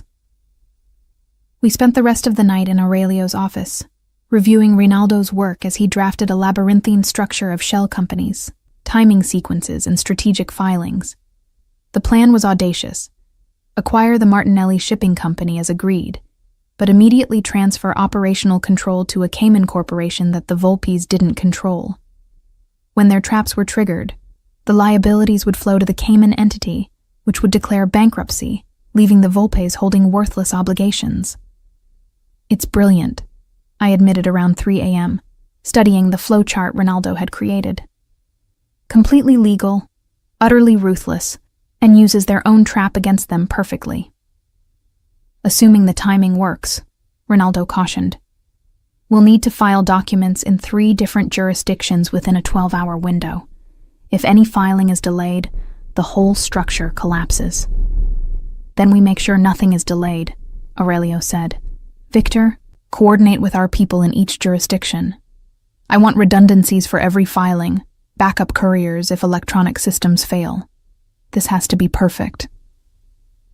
For once, Rinaldo and I were working toward the same goal. He drafted. I reviewed. When I found potential weaknesses, he strengthened them. When he suggested aggressive tactics, I added legal safeguards. It was almost like our early days together, before ambition and fear had corrupted him. You were always the better attorney, he said at one point, the admission clearly difficult. I knew it then. It scared me. So you destroyed me? So I protected myself. Stupid, cowardly, unforgivable. But yes. He met my gaze directly. For what it's worth, I see now what I threw away. You would have made me better. Instead, I made you suffer for my weakness. I wanted to rage at him, to detail every moment of the last 4 years of pain. But exhaustion had stripped away anger, leaving only sad acceptance. You can't undo it, Rinaldo. You can only move forward, make different choices. Starting with this. He tapped the document we'd been perfecting. It's done. Everything you need to protect Kozlov and destroy the Volpes. The final signing was scheduled for 10 a.m. at a neutral attorney's office. We arrived early, Victor and Dmitri conducting one last security sweep, while I reviewed the final documents for any last-minute changes. The Martinellis arrived with their full legal team, but I noticed Antonio looked uneasy.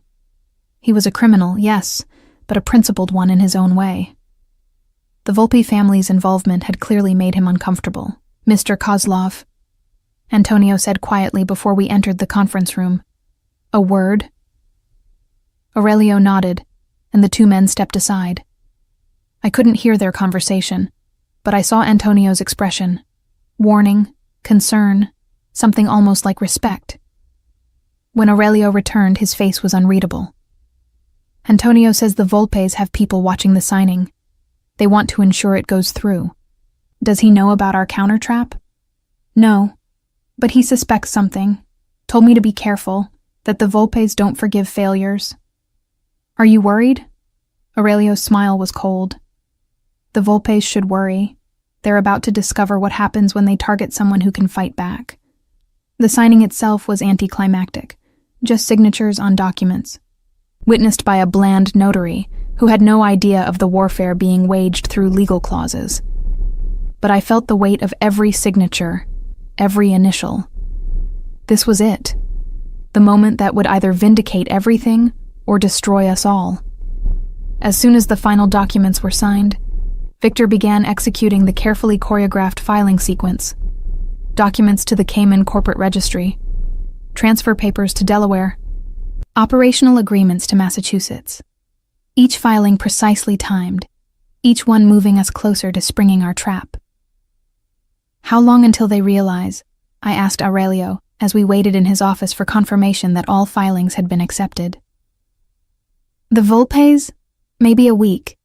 They'll wait for their hidden traps to spring, expect to see my operation drowning in obligations. Instead, they'll watch their shell companies collapse under the weight of their own scheme. And the Martinellis? We'll quietly divest from the Volpes and pretend they knew nothing about it. Antonio's smart enough to read the signs.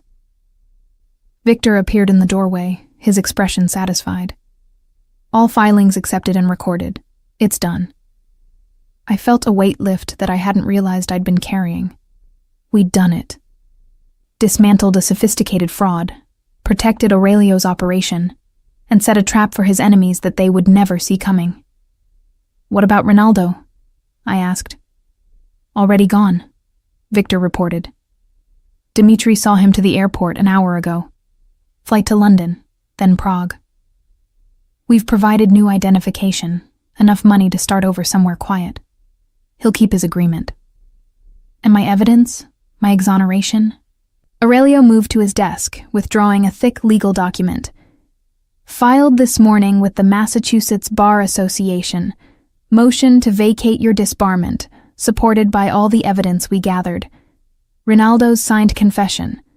Affidavits from witnesses we found. Everything. My hands shook as I took the document. 4 years of my life distilled into legal pleadings and evidence exhibits. 4 years of hiding, of shame, of believing I'd never reclaim who I was. When will they decide? I whispered. The Bar Association has 90 days to respond, but with this evidence, they have no grounds to deny it. He moved to stand before me. You'll get your license back, Serafina, your name, your reputation, everything that was stolen from you. Tears pricked my eyes. Because of you. Because you believed me when no one else did. I believed you because you showed me truth in my own contract. Because you risked everything to save a stranger. That kind of integrity can't be faked. I looked up at him, this dangerous, complicated man who had given me back my life. What happens now? After the Bar Association rules, after I get my license back. That's your choice. You could return to practice, join a prestigious firm, build the career Ronaldo stole, or... His ice blue eyes held mine. Or you could stay with me. Use your skills to help me legitimize my operations. Build something that doesn't require looking over my shoulder every moment. Turn what my father left me into something better. The offer was tempting in ways I couldn't fully articulate. Aurelio, your world, the violence, the compromises, is the world I inherited, but it doesn't have to be the world I leave behind. You asked me once if I wanted more than survival. Yes, Serafina. I want to build something better. And I want to build it with you. The confession was raw, honest. I saw the vulnerability in his expression, the hope he was afraid to fully voice. I can't give you an answer right now, I said. I need time to think, to understand what I really want, not just react to everything that's happened.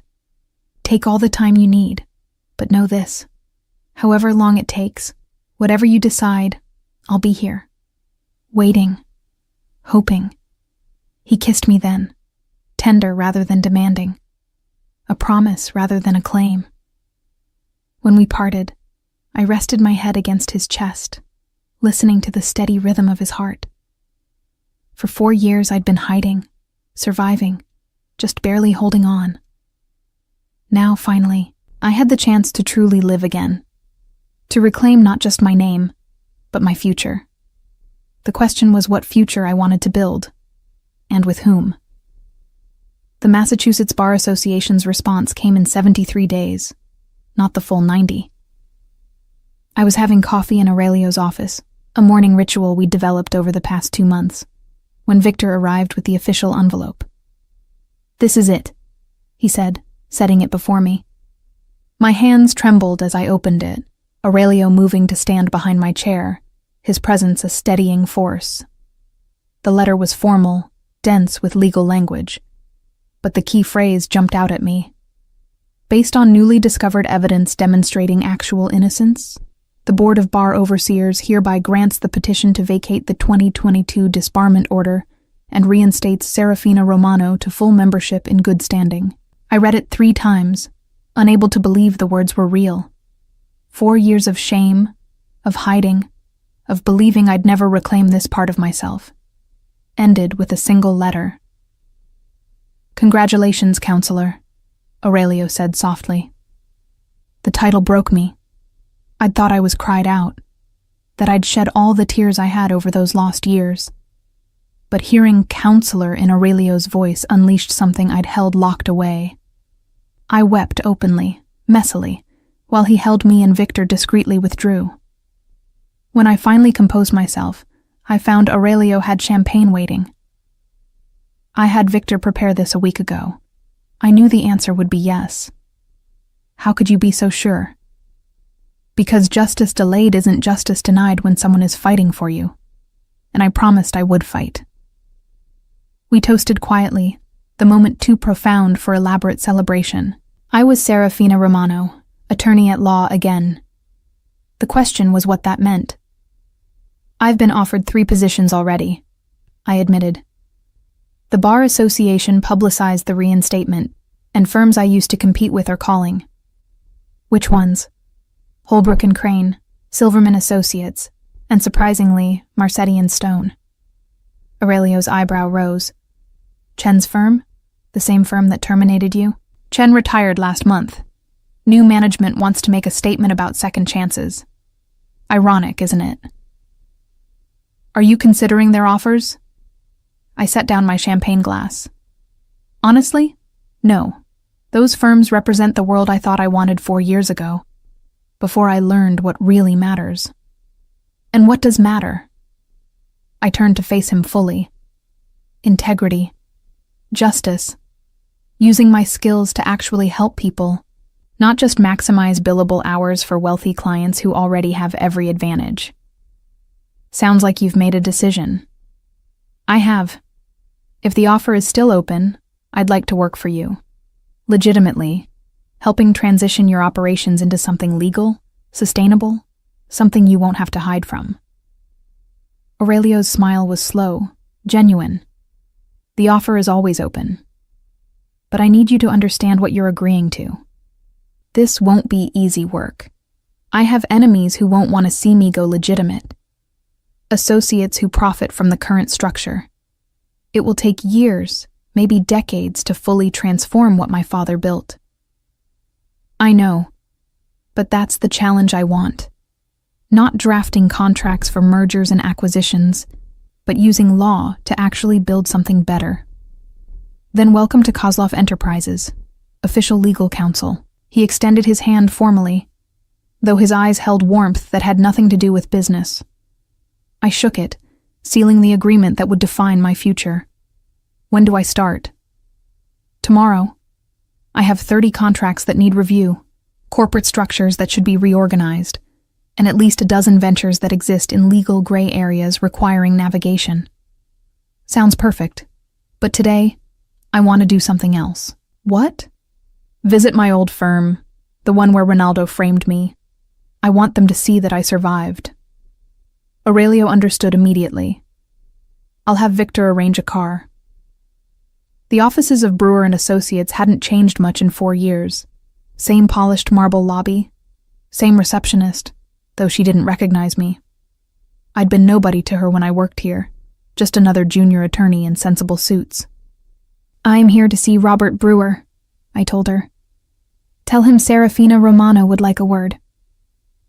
Recognition flickered in her eyes. She knew the name now, even if she hadn't before. I'll check if he's available." 5 minutes later, I was shown to the senior partner's office.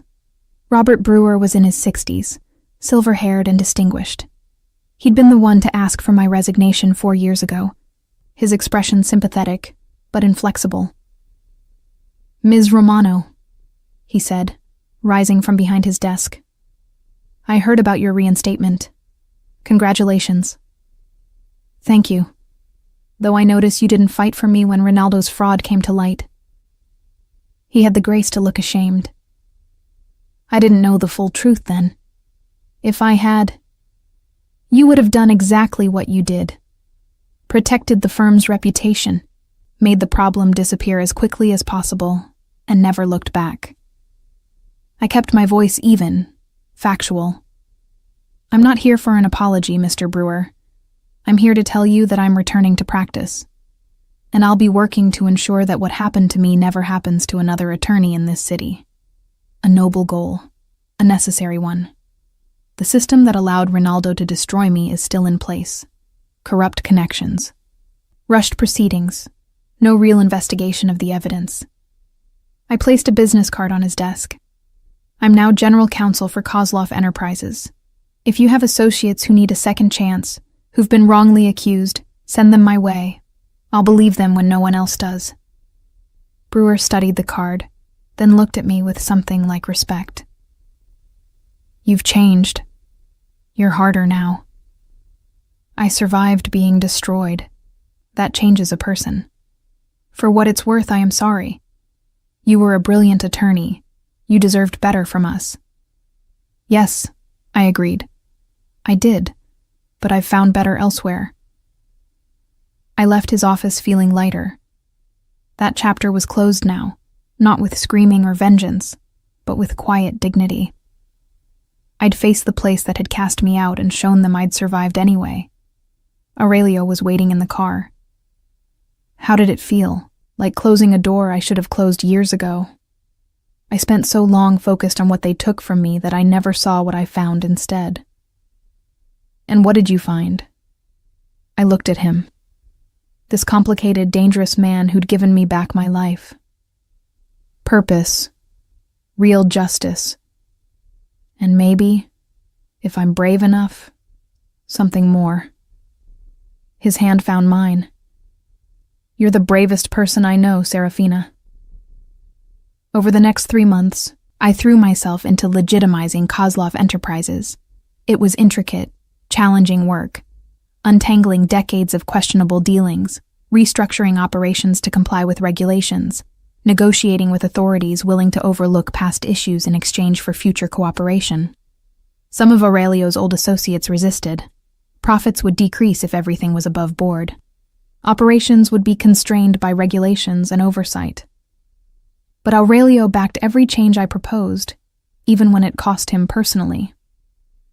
This is what I want, he told his consigliere during one particularly contentious meeting. A business I don't have to hide.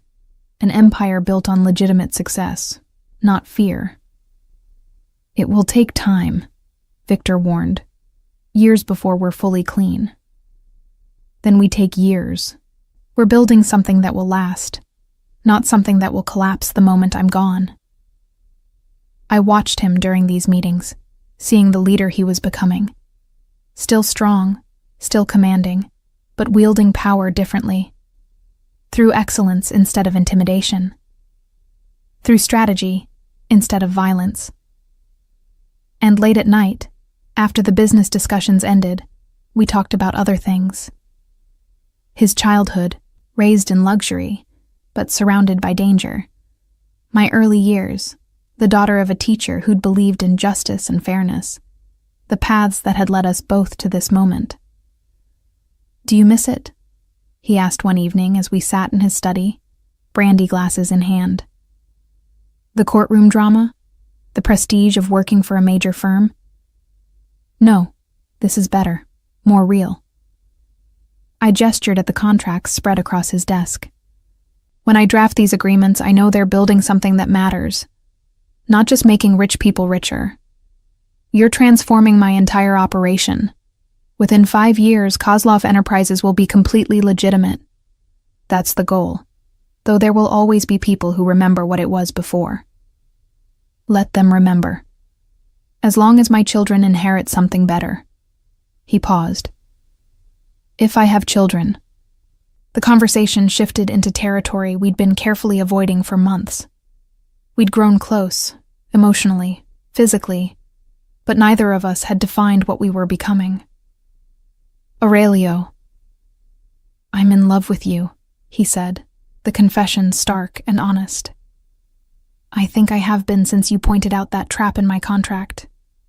You saw what no one else did. You fought when you had every reason to hide. You made me want to be better. My heart raced.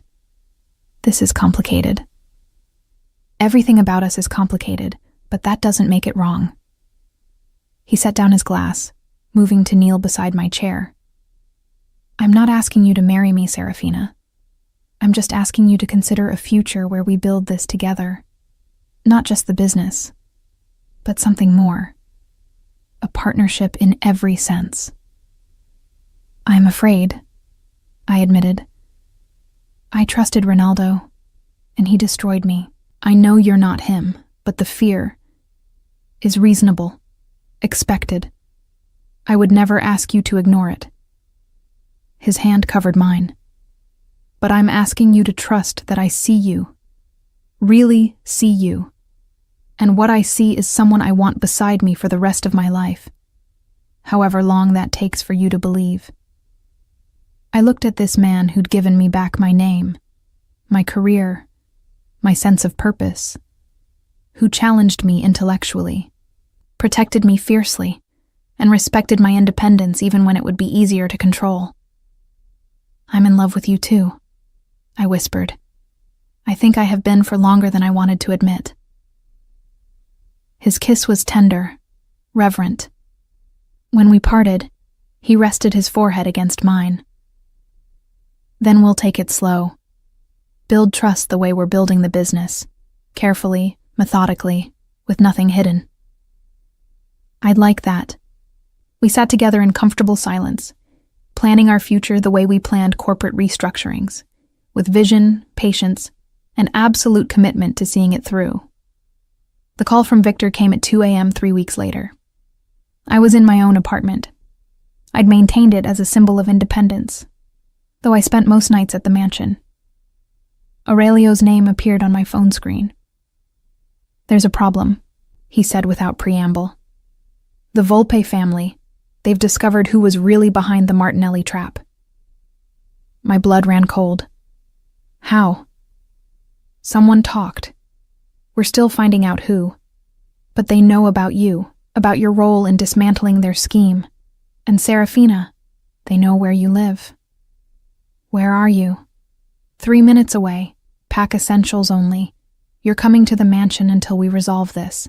He arrived with Victor and 4 security personnel.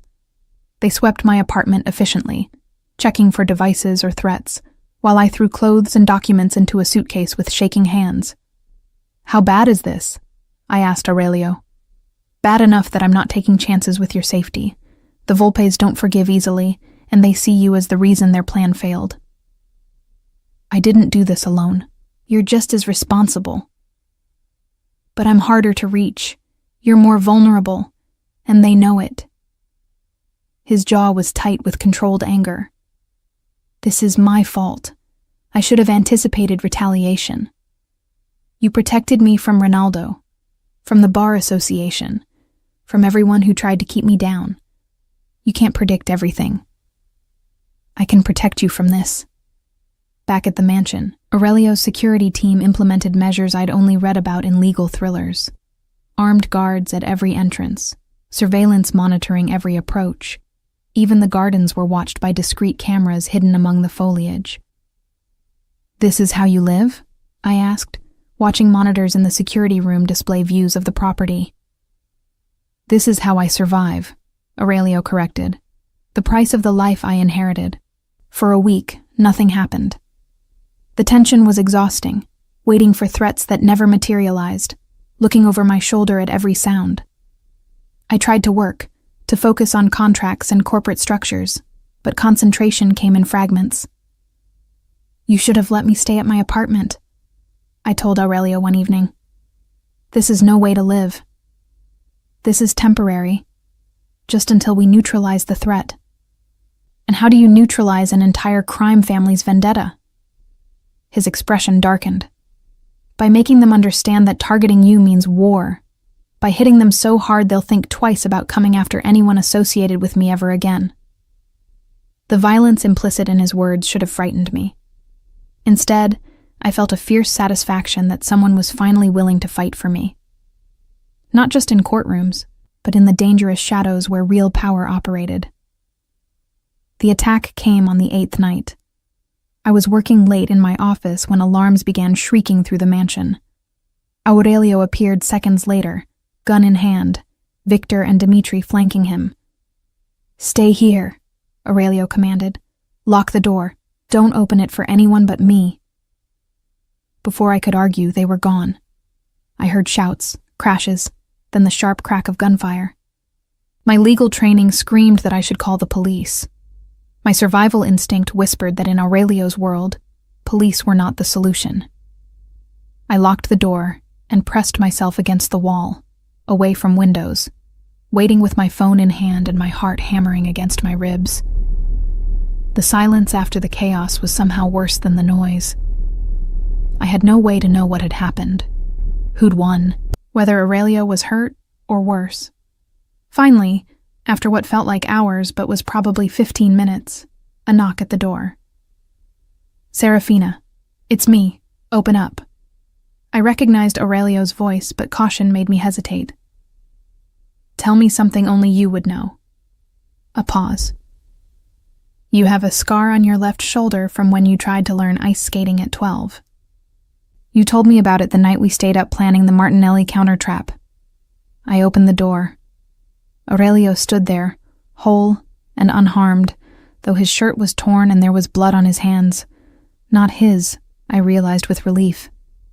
"Is it over?" "For now. We captured 2 of them. The others fled." His expression was grim. "This won't end until we end it." "Meaning?" "Meaning I'm going to make the Volpe family understand that you're untouchable, that anyone who threatens you answers to me directly. Aurelio, don't start a war over me. This war started the moment they tried to destroy my business. You just gave me the tools to win it." He pulled me close, his embrace fierce. "I won't lose you, Serafina. Not to them. Not to anyone." In his arms, I felt the full weight of what loving him meant. The protection, yes, but also the danger. The power he wielded and the enemies it created. The reality that his world would always carry risks that legal agreements couldn't mitigate. What do we do now? Now we eliminate the threat permanently, and you help me do it the smart way. Legally, strategically, so thoroughly that the Volpes won't dare come after us again. I pulled back to look at him. "You want me to help you destroy a crime family?" "I want you to help me dismantle their financial infrastructure until there's nothing left to fight with. Cut their money supplies, expose their shell companies, make their legitimate fronts so radioactive that no one will do business with them. You've been restructuring my operations for months. Now apply that same expertise in reverse." It should have horrified me. Instead, I felt that fierce satisfaction again. The chance to use my legal skills not just defensively, but as a weapon against people who threatened everything I was building. "All right," I said. "Show me everything you have on the Volpe family's operations. Every business, every asset, every legal vulnerability. We're going to take them apart piece by piece." Aurelio's smile was cold, dangerous. "That's my counselor."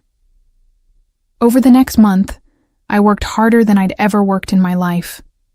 I built a legal case against the Volpe family's financial network that was so comprehensive, so meticulously documented, that when I finally presented it to federal prosecutors, they had everything they needed for a major racketeering indictment. The arrests came like dominoes. Shell company operators, money launderers, the lawyers and accountants who'd enabled it all. And finally, the Volpe patriarch himself, taken into custody while having breakfast in his favorite restaurant. "It's done," Victor reported as we watched news coverage of the arrests. "The family is destroyed. Their financial network is dismantled. The few members who weren't indicted are scrambling to distance themselves from the wreckage." "And the threat to Serafina?" Aurelio asked. "Gone. With the leadership in custody and assets seized, there's no organization left to sustain a vendetta. She's safe." I should have felt relieved. Instead, I felt exhausted. The past month had required me to use my legal skills in ways I'd never imagined, not to seek justice in courtrooms, but to systematically destroy an organization. Legally, yes, but destruction nonetheless. "Are you all right?" Aurelio asked after Victor left. "I'm not sure. I just helped send dozens of people to prison." Dozens of criminals who tried to kill you, who've terrorized this city for generations.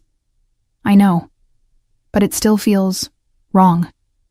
Like I've crossed a line I can't uncross. Aurelio moved to stand beside me at the window overlooking the gardens. You used the law exactly as it was meant to be used. To stop criminals. To protect innocents. There's no shame in that. But I did it for revenge, not justice. You did it for survival. There's a difference. His hand found mine. Serafina, you're not Ronaldo. You didn't destroy innocent people to protect yourself. You dismantled a criminal organization that had been operating with impunity for decades. That's not wrong. It's exactly right. I wanted to believe him. And mostly, I did. But the line between using law as a shield and using it as a weapon felt thinner than I'd ever imagined. What happens now? I asked. With the Volpes gone, with your operations legitimized, what's our purpose? Aurelio turned to face me fully. Our purpose is whatever we choose it to be.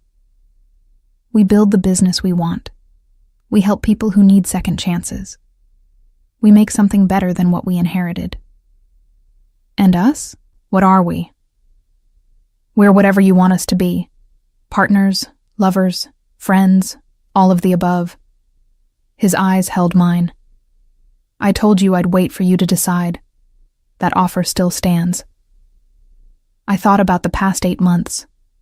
About how this man had given me back my name, my career, my sense of purpose. About how he'd protected me, challenged me, respected me even when it would have been easier to control. I don't want to wait anymore, I said quietly. I want to build this future with you. All of it. The business, the life, everything. His kiss was deep, claiming, a seal on the promise we were making. When we parted, both breathless, he rested his forehead against mine. Then let's build it together. Starting now. 6 months later, I stood in a courtroom for the first time since my reinstatement. Not as defendant, but as attorney of record in a case that had consumed the legal community's attention for weeks. The reinstatement hearing of James Morrison, an attorney who'd been disbarred 5 years ago under circumstances remarkably similar to mine. James had been framed by a senior partner at his firm. Evidence planted, witnesses coached, a bar proceeding conducted with minimal investigation. He'd lost everything: career, reputation, family. He'd been working as a paralegal when he read about my reinstatement and reached out, hoping I'd take his case. I'd spent 3 months building his defense, using every lesson I'd learned from my own experience. And today was the hearing that would determine whether he got his life back. All rise for the Honorable Judge Patricia Chen, the bailiff announced. Judge Chen entered, no relation to Richard Chen from Marsetti and Stone, but equally formidable. She'd reviewed my briefs with what I hoped was an open mind. Ms. Romano, she began, I've read your petition on behalf of Mr. Morrison. The parallels to your own case are striking. Yes, Your Honor, which is why I'm uniquely positioned to demonstrate actual innocence and request reinstatement. For the next 2 hours, I presented evidence that would have exonerated James 5 years ago if anyone had bothered to look. Security footage, financial records, testimony from witnesses who'd been intimidated into silence. The opposing counsel, representing the Bar Association, challenged every point. But I'd learned from Aurelio how to anticipate objections, how to build cases so comprehensive that rebuttal became impossible. Your Honor, I concluded, James Morrison was destroyed by the same corrupt system that nearly destroyed me. The difference is that I had resources, protection, someone willing to fight for me. James had none of those things. He deserves the same second chance I received. Judge Chen studied me thoughtfully. This is personal for you. Yes, Your Honor, because I know exactly how it feels to lose everything you've worked for based on lies. And I know how transformative it is when someone finally believes the truth. She nodded slowly. I'll have a decision within 30 days. This hearing is adjourned. Outside the courtroom, James gripped my hand with desperate hope. Thank you for believing me, for fighting. Thank you for trusting me with your case. Whatever happens, you should be proud of surviving this long. Aurelio was waiting at the courthouse steps, his presence drawing attention as always. He'd insisted on attending, sitting in the back row throughout the hearing, a silent show of support. How did it go? He asked. Well, I think. Judge Chen seemed receptive. I took his offered arm as we walked to the car. 30 days until we know. You were brilliant in there. I've watched you work before. But seeing you in a courtroom, that's where you truly belong. Victor was waiting at the car with news that made my stomach drop. We have a situation. Ronaldo Ferretti is back in Boston. The name sent ice through my veins. What? He was supposed to stay gone. That was the agreement. Apparently he violated it. He's been seen at Marcetti and Stone's offices. And there's more. Victor's expression was grim. He's filed a motion with the Bar Association, claims you extorted him, forced him to sign a false confession, that your reinstatement was based on fabricated evidence. That's insane. We have proof. He's arguing that proof was obtained through coercion. Says Kozlov's men threatened him, forced him to lie. Victor handed me a legal document. Hearing is scheduled for 2 weeks from now. Public proceeding. I read through Ronaldo's motion, fury building with each paragraph. He was trying to destroy me again, using the same tactics. Lies wrapped in legal language, accusations designed to create doubt. He can't win this, I said. We have the security footage, the bank records, witnesses. He's betting on creating enough doubt to taint your reinstatement, Aurelio said quietly. Even if he doesn't win, the publicity could destroy your credibility, make it impossible for you to practice effectively. So what do? Aurelio's ice blue eyes met mine. You fight back. But this time, you don't fight alone, and you don't fight quietly. You expose everything he's done in the most public way possible. How? By turning his hearing into your platform. By making sure every lawyer, every judge, every client in Boston knows exactly who Ronaldo Ferretti is and what he's done. Over the next 2 weeks, I prepared for the fight of my life. Not just gathering evidence, but building a narrative so compelling, so thoroughly documented, that Ronaldo's lies would crumble under their own weight. Victor's investigators found more victims. 3 other attorneys Ronaldo had framed or undermined over the years, all willing to testify. We obtained additional security footage showing Ronaldo accessing not just my computer, but files belonging to multiple colleagues. We traced money from his offshore accounts directly to the clients he'd stolen from. But the most damning evidence came from an unexpected source.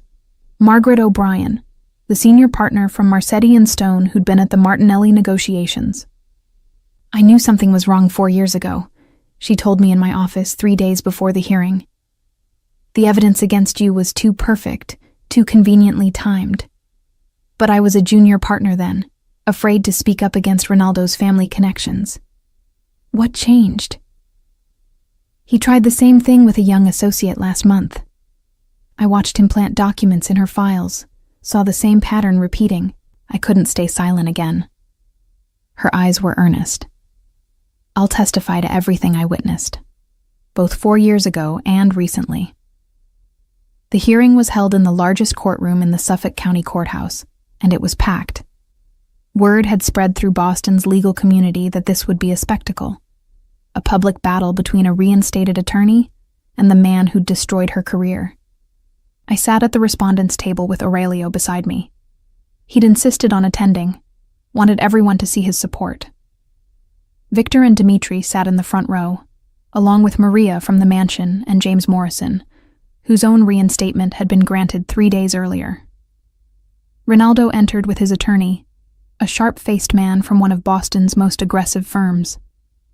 He looked confident, polished, every inch the successful lawyer he'd built himself into on the foundation of my destroyed reputation. The three-judge panel entered, Judge Chen presiding, flanked by two other senior members of the Bar Oversight Committee.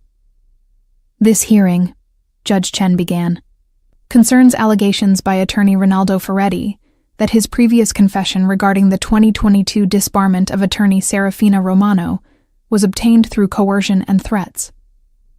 Mr. Ferretti, you may present your case. For the next hour, Ronaldo's attorney painted a picture of me as a vengeful woman who'd aligned herself with organized crime to destroy an innocent man. He claimed Victor's investigators had threatened Ronaldo's family, that Aurelio had used his notorious reputation to intimidate Ronaldo into signing a false confession. My client, Ronaldo's attorney concluded, was terrified for his life. He signed documents he knew to be false because he feared what Mr. Kozlov would do if he refused. This is not justice. It's extortion dressed in legal clothing. When it was my turn, I stood slowly, gathering the folders of evidence I'd prepared. Your Honors, I began, Mr. Ferretti would have you believe he's a victim, that he was forced to confess to crimes he didn't commit. Let me show you who Ronaldo Ferretti really is. I started with the security footage from 4 years ago, clear images of Ronaldo at my workstation at 2 a.m., accessing my files, uploading documents. Then the bank records showing deposits to his offshore accounts matching exactly the amount stolen from clients. This is from 2021 and 2022, I explained. Before I ever knew Aurelio Kozlov. Before I had any resources to investigate. This evidence existed all along. It was simply never examined because Mr. Ferretti's family connections ensured a rushed proceeding that accepted his accusations without question. I presented testimony from the 3 other attorneys Ronaldo had undermined, each one describing similar patterns of manipulation and fraud. Then Margaret O'Brien took the stand. I watched Mr. Ferretti plant evidence in Ms. Romano's files in late 2021, she testified, her voice steady. I saw him access her computer when she was out of the office. I knew what he was doing, and I stayed silent because I was afraid of his family's influence. That silence has haunted me for 4 years. Why come forward now? Judge Chen asked.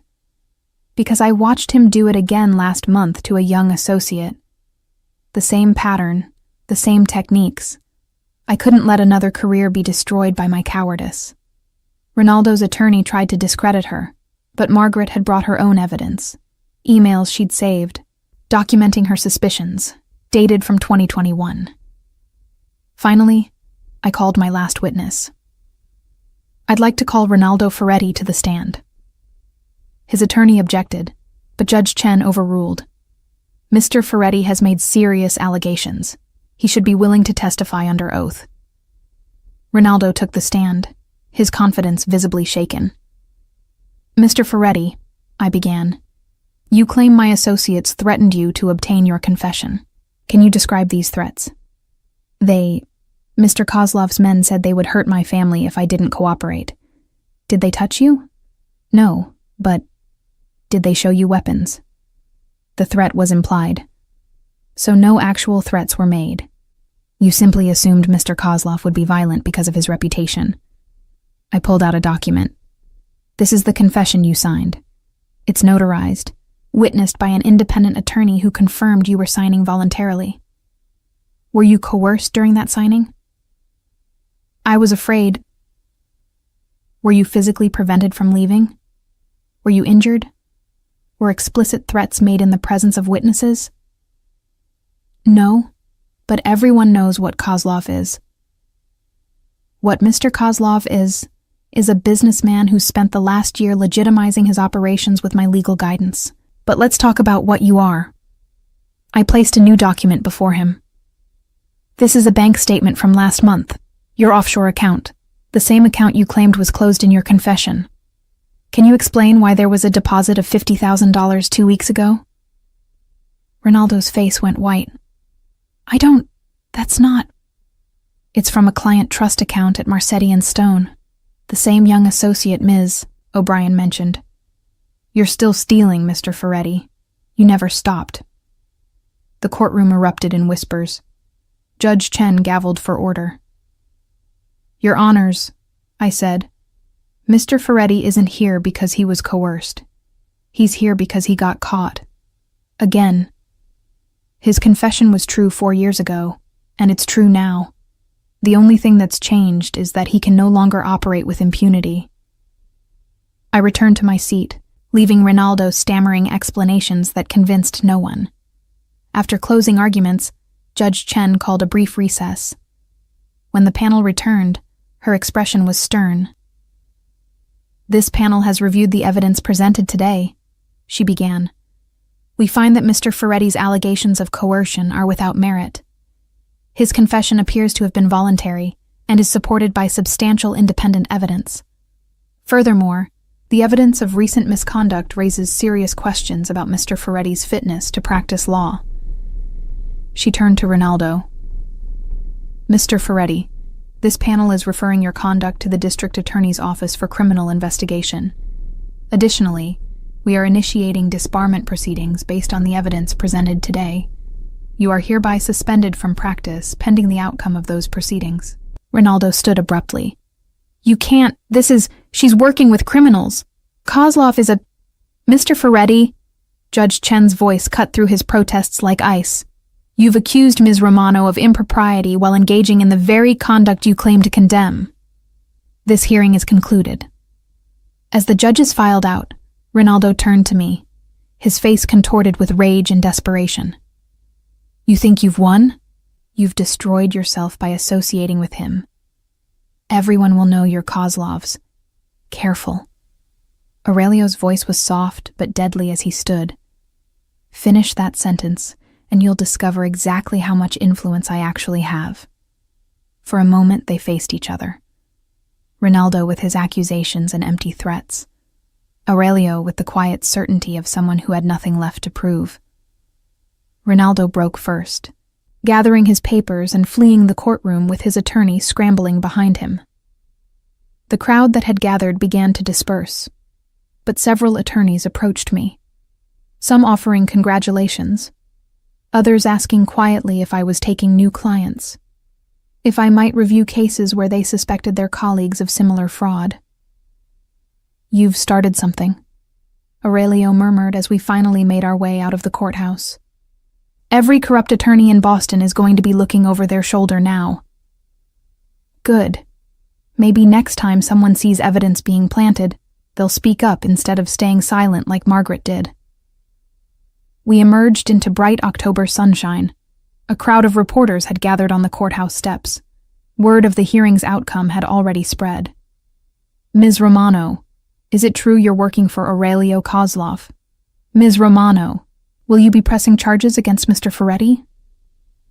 Ms. Romano, how does it feel to finally clear your name?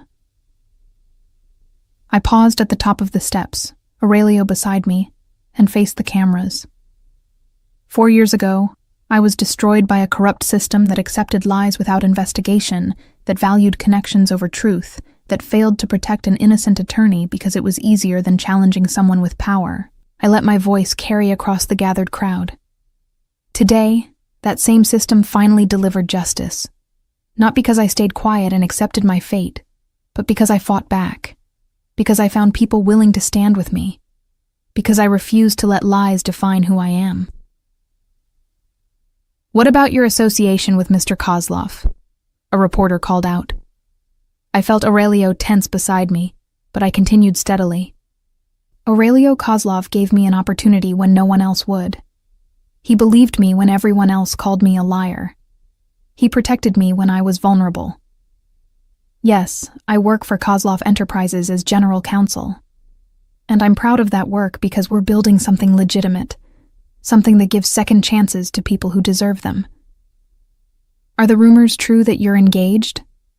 I glanced at Aurelio, who gave me the slightest nod, permission to share what we'd kept private.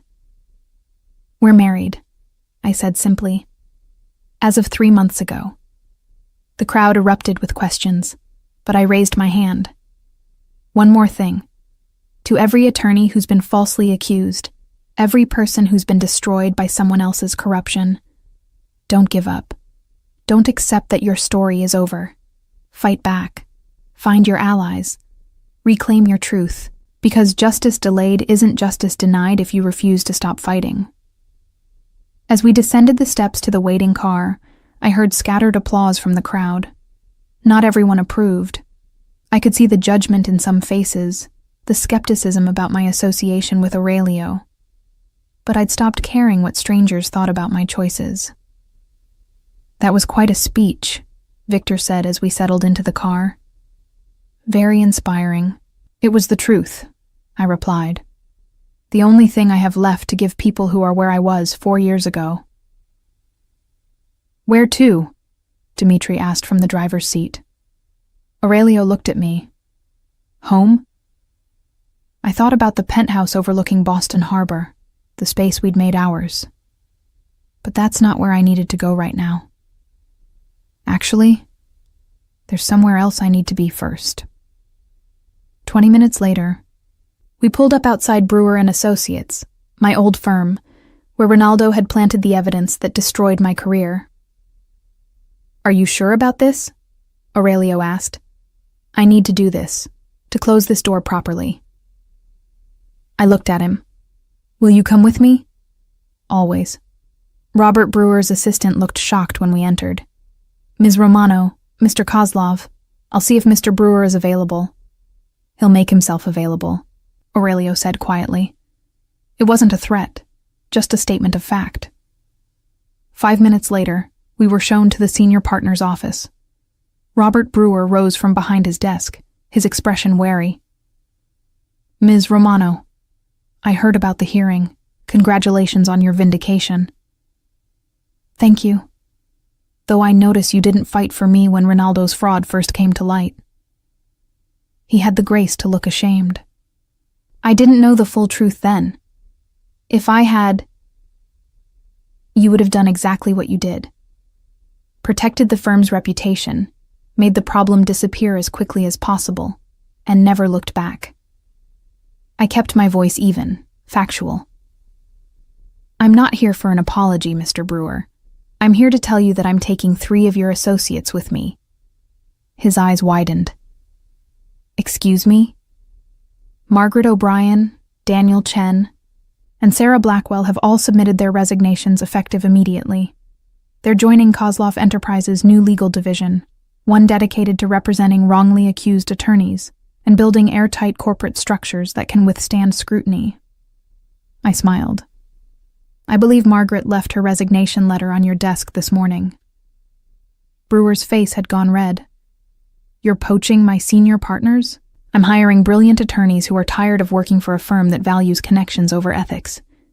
They made their own choices." I placed a business card on his desk. "We're also taking over representation of 6 of your largest clients. They called me after the hearing. Apparently, they're concerned about the ethical climate at Brewer and Associates. You can't." "I can, and I have. Consider it the cost of your silence 4 years ago." I turned to leave, then paused at the door. "Oh, and Mr. Brewer, if you have associates who need a second chance, who've been wrongly accused, send them my way. Unlike you, I believe people when the evidence supports them." Outside, Aurelio was smiling. "I'm impressed. That was ruthless. I learned from the best." I took his arm. "Now can we go home? I'm exhausted." But the day had one more surprise waiting. When we arrived at the penthouse, we found Victor waiting with a folder. "This just came from the district attorney's office." I opened it to find a letter informing me that based on the evidence presented at the hearing, the DA was filing criminal charges against Ronaldo Ferretti, fraud, embezzlement, evidence tampering, and conspiracy. The prosecutor wanted me to testify at trial. "There's more," Victor said. "They're also investigating his father and 2 uncles. Apparently, the family connections that protected Ronaldo all these years were built on judicial corruption. This is going to be a major scandal." I sank onto the sofa, overwhelmed. It's really over. He can't hurt me anymore. "No," Aurelio agreed, sitting beside me. "He can't, and more importantly, he can't hurt anyone else either." That night, as we stood on the penthouse balcony overlooking Boston Harbor, I finally allowed myself to feel the weight lift. 4 years of fear, of hiding, of believing I'd never reclaim who I was. All of it finally released. "What are you thinking?" Aurelio asked, his arm around my waist. "That I'm ready to stop looking backward, to really build the future we've been planning. The legal division is just the beginning. What else do you want to build?" I turned to face him. "A family. Not right away. I want to establish the practice first, help more people like James. But in a year or two, when Kozlov Enterprises is completely legitimate, when we can give children a life without looking over our shoulders." "Yes," he said simply, "to all of it. Whatever timeline you want, whatever you need. Yes." His certainty, his absolute commitment to building the life I envisioned, still had the power to make my heart race. "I love you," I said. "Not for what you've given me, but for seeing me when I was invisible, for believing me when everyone else called me a liar, for fighting with me instead of for me.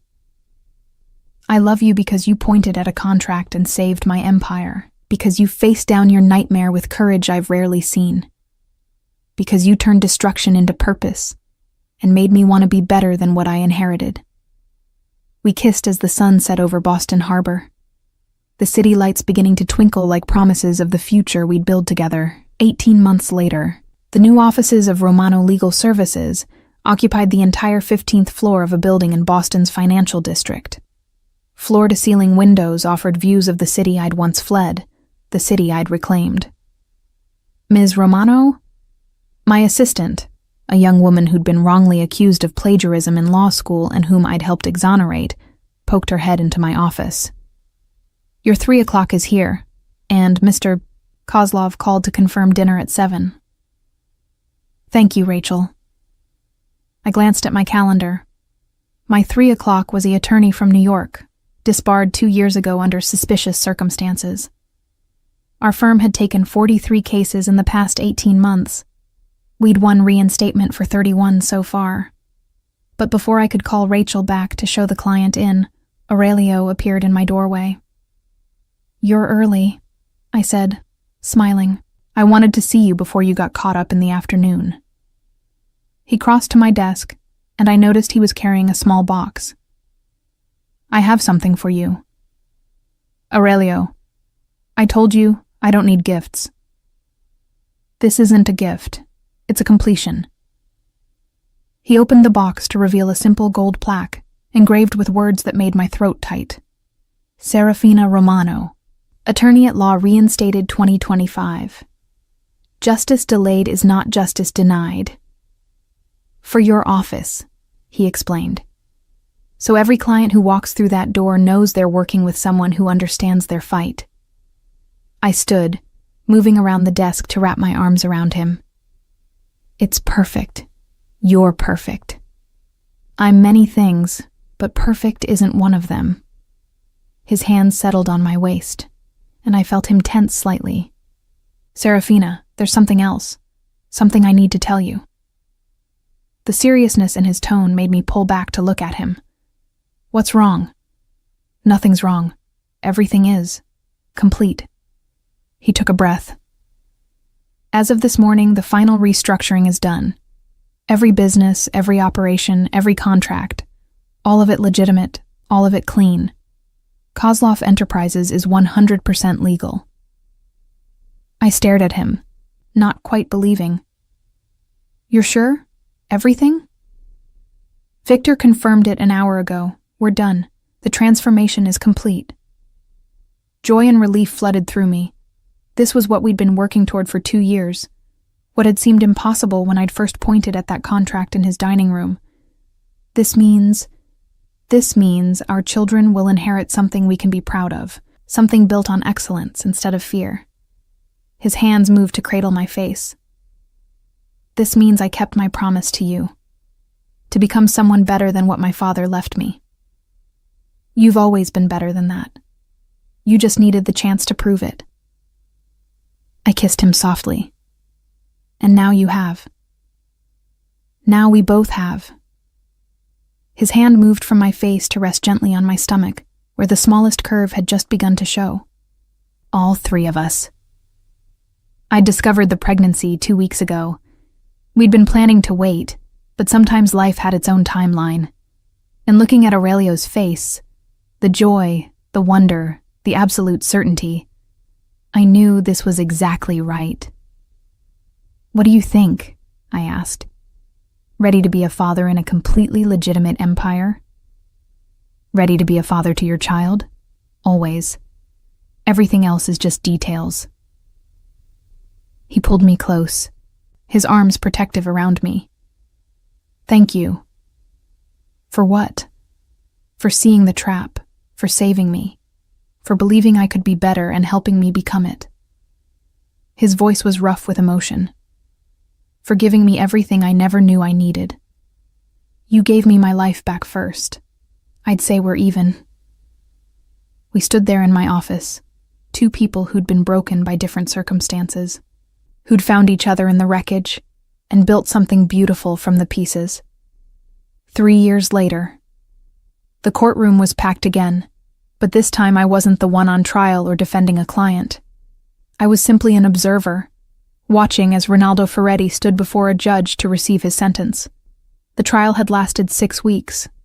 The evidence of his fraud, his evidence tampering, his systematic destruction of multiple careers, had been overwhelming. His father and uncles had already been sentenced for their role in the judicial corruption that had enabled him for years. "Mr. Ferretti," the judge began, "you exploited your position of trust to destroy innocent people's careers while enriching yourself. You corrupted the legal system that you'd sworn to uphold. You showed no remorse, no acceptance of responsibility, even when confronted with irrefutable evidence." Ronaldo stood silent, his expensive suit unable to disguise the defeat in his posture. "I hereby sentence you to 15 years in federal prison, to be followed by 5 years of supervised release. Additionally, you are permanently disbarred and prohibited from working in any legal capacity upon your release." 15 years. Longer than the 4 years he'd stolen from me, but still somehow not enough to balance the scales of what he'd done to so many people. As the bailiffs led Ronaldo away, he looked back one final time. Our eyes met across the courtroom. I felt nothing. No satisfaction, no anger, no vindication. Just a quiet sense of completion. This chapter was finally, truly closed. Outside the courthouse, a small crowd had gathered. Many of them attorneys I'd helped over the past 3 years. Others who'd been Ronaldo's victims, and who'd finally seen justice served. "Ms. Romano," a reporter called. "How does it feel to see Ronaldo Ferretti sentenced?" I paused on the courthouse steps, remembering the last time I'd stood here, newly vindicated but still fighting. Now I stood here complete, whole, with nothing left to prove. "It feels like justice," I said simply. "Not just for me, but for everyone whose careers he destroyed, whose lives he shattered. This verdict says that no one, no matter their connections, no matter their power, is above accountability. Will you continue representing wrongly accused attorneys?" Absolutely. For as long as there are people who need second chances, Romano Legal Services will be here to fight for them. "And your family? There are rumors." I smiled, my hand moving instinctively to rest on the slight curve where my daughter was growing. 3 months along now, a sister for our son Lucas, who was currently home with his father and probably making a mess of Aurelio's impeccably organized office. "My family is perfect. My husband supports this work completely. We're building something better. A legacy of justice and second chances that our children can be proud of." As the reporters shouted more questions, Aurelio appeared beside me. Lucas balanced on his hip. Our 2-year-old son had his father's dark hair and my hazel eyes, and he'd somehow convinced Aurelio to let him wear his favorite dinosaur shirt to the courthouse. "Mama." Lucas reached for me, and I took him, savoring the solid weight of him in my arms. How did he do? I asked Aurelio. Perfect. Only climbed on my desk twice and reorganized exactly one drawer of legal files by color. Aurelio's expression was soft as he looked at our son. Victor says the damage is minimal. I helped, Lucas announced proudly. You absolutely did. I kissed the top of his head, then looked at Aurelio. Ready to go home? Always. As we walked to the car, I reflected on how far we'd traveled from that night in his dining room. Aurelio had transformed his empire into a completely legitimate corporation. Kozlov Enterprises was now known for innovation and integrity, frequently featured in business journals as a model for ethical corporate structure. The old ghosts of his father's violence had been exorcised, replaced by a reputation built on excellence. My own practice had grown beyond anything I'd imagined. 43 cases had become 200. I'd trained a team of attorneys who specialized in wrongful disbarments and helped establish new oversight protocols at the Bar Association to prevent cases like mine from happening again. But more than professional success, we'd built a life, a real family. Sunday mornings with Lucas, helping us make pancakes. Evenings on the penthouse balcony, watching the harbor lights while planning our future. Quiet moments late at night when Aurelio would rest his hand on my growing belly and tell our daughter about the world we were building for her. What are you thinking? Aurelio asked as Dmitri drove us home. That I'm grateful for all of it, even the painful parts, because they led me here, to this, to you, to our family. He took my hand, lifting it to his lips. 4 years ago, you pointed at a contract and changed both our lives. You changed mine first, by believing me when no one else did. We saved each other, he said simply. And then we built something better than either of us could have built alone. Lucas had fallen asleep against my shoulder, his small hand clutching my shirt. I looked at Aurelio, at our sleeping son, at the life we'd created from the wreckage of who we'd been before. I love our life, I said. Everything about it. The practice, the family, waking up next to you every morning, knowing we built all of this together. So do I, though I especially love watching you in court. You're magnificent when you're fighting for justice. And you're magnificent when you're being a father. You know, Lucas told me yesterday that he wants to be a lawyer like Mama and a businessman who helps people like Papa. Aurelio's eyes softened. Does he now? He does. Though he also wants to be a dinosaur, so we should probably wait a few years before we start planning his career path. We laughed together, the sound filling the car with warmth.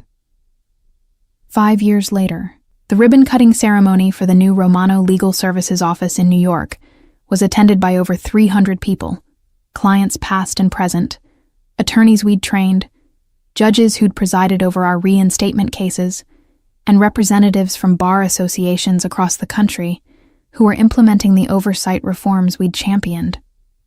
I stood at the podium, 7 months pregnant with our third child, with Aurelio beside me and our children in the front row. Lucas, now 7, and Amelia, 4, both wearing their best clothes and trying very hard to sit still. 8 years ago, I began. I was a disgraced attorney working as a cook, hiding from the world, convinced my life was over. Today, I stand here as the founder of a practice that's helped 743 attorneys reclaim their careers and their dignity. I paused, looking at the faces in the crowd, so many of them people whose lives had intersected with mine through shared struggles and victories. But this work was never about me. It was about proving that the system could do better, that second chances matter, that truth and justice are worth fighting for, even when the fight seems impossible. My gaze found Aurelio, who was watching me with the same intensity he'd had that night I'd pointed at his contract. Except now it was tempered with love, with partnership, with the shared knowledge of everything we'd built together. Someone once told me that we're never truly destroyed unless we choose to stay broken, that the pieces we're left with can build something even better than what we had before.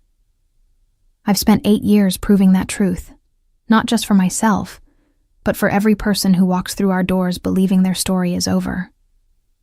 I rested my hand on my belly, where our son, we'd learned last week it was a boy, kicked against my palm as if affirming my words. This new office represents our commitment to expanding that work, to making sure that from New York to Boston to every city where injustice happens, there are people willing to fight back, to stand up for truth, to refuse to let corruption win. The applause was thunderous.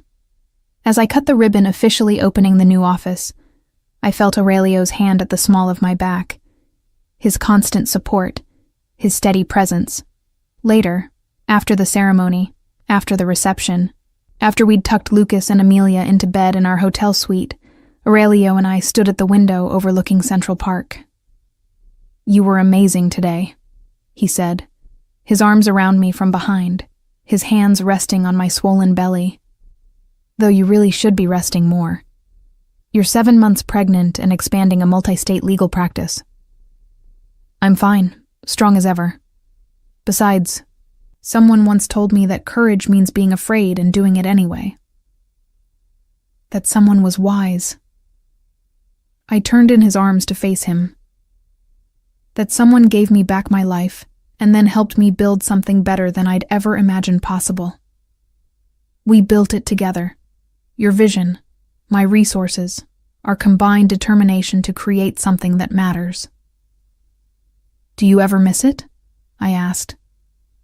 "The old life, the power that came from fear instead of excellence." He was quiet for a moment, considering. "Sometimes I miss the simplicity of it. No committees, no oversight, no need to justify every decision.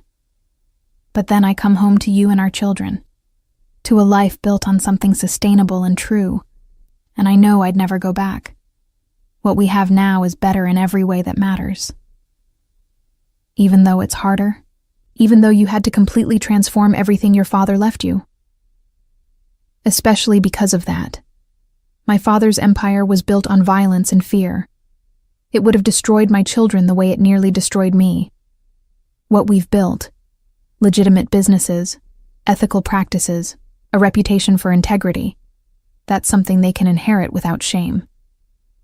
I stood on my toes to kiss him. "You're a good man, Aurelio Kozlov. Even better than I knew that first night when you demanded to know what I'd seen in your contract. And you're extraordinary, Serafina Romano. Though I knew that the moment you were brave enough to speak up." His hands moved to cradle my face. "Thank you for saving me first, for pointing at that contract and changing everything. Thank you for believing me, for fighting for me, for helping me become someone who could save myself." We stood there in our hotel room, two people who'd found each other in the aftermath of destruction, who'd built an empire of second chances from the pieces of their broken lives. 10 years later, I stood in the Supreme Court of Massachusetts, waiting to be sworn in as the newest Associate Justice. The nomination had been unexpected. I'd been content building Romano Legal Services, which now had offices in 12 states and had helped over 3,000 attorneys reclaim their licenses. But when the governor had called, explaining that they needed someone on the bench who understood what it meant to be failed by the system, someone who would fight for justice even when it was inconvenient, I couldn't say no. Aurelio sat in the front row with our children. Lucas, 17 and already talking about law school. Amelia, 14 and fiercely determined to follow in her father's business footsteps. Marcus, 10 and still deciding between being a paleontologist or a civil rights attorney. And our youngest, Sophia, 7, who wanted to do everything Mama and Papa do, but better. "Raise your right hand," the Chief Justice instructed. I raised my hand, feeling the weight of the moment. 18 years ago, I'd been disbarred in disgrace. Now I was about to join the highest court in the Commonwealth. "Do you solemnly swear to administer justice without respect to persons, and do equal right to the poor and to the rich, and that you will faithfully and impartially discharge and perform all the duties incumbent upon you as Associate Justice of the Supreme Judicial Court under the Constitution and laws of the Commonwealth of Massachusetts. So help you God? I do. The courtroom erupted in applause. I saw tears streaming down Aurelio's face. This man who'd once commanded an empire through fear now weeping openly at his wife's achievement. After the ceremony, after the congratulations and the photographs, we gathered as a family in the courthouse's private chambers. "Mama's a Supreme Court justice," Sophia said, trying out the words. "That's the biggest judge, right?" "One of them," I corrected, pulling her onto my lap. "There are 9 of us, and we work together to make sure laws are fair and just. Like how you helped all those lawyers who got blamed for things they didn't do?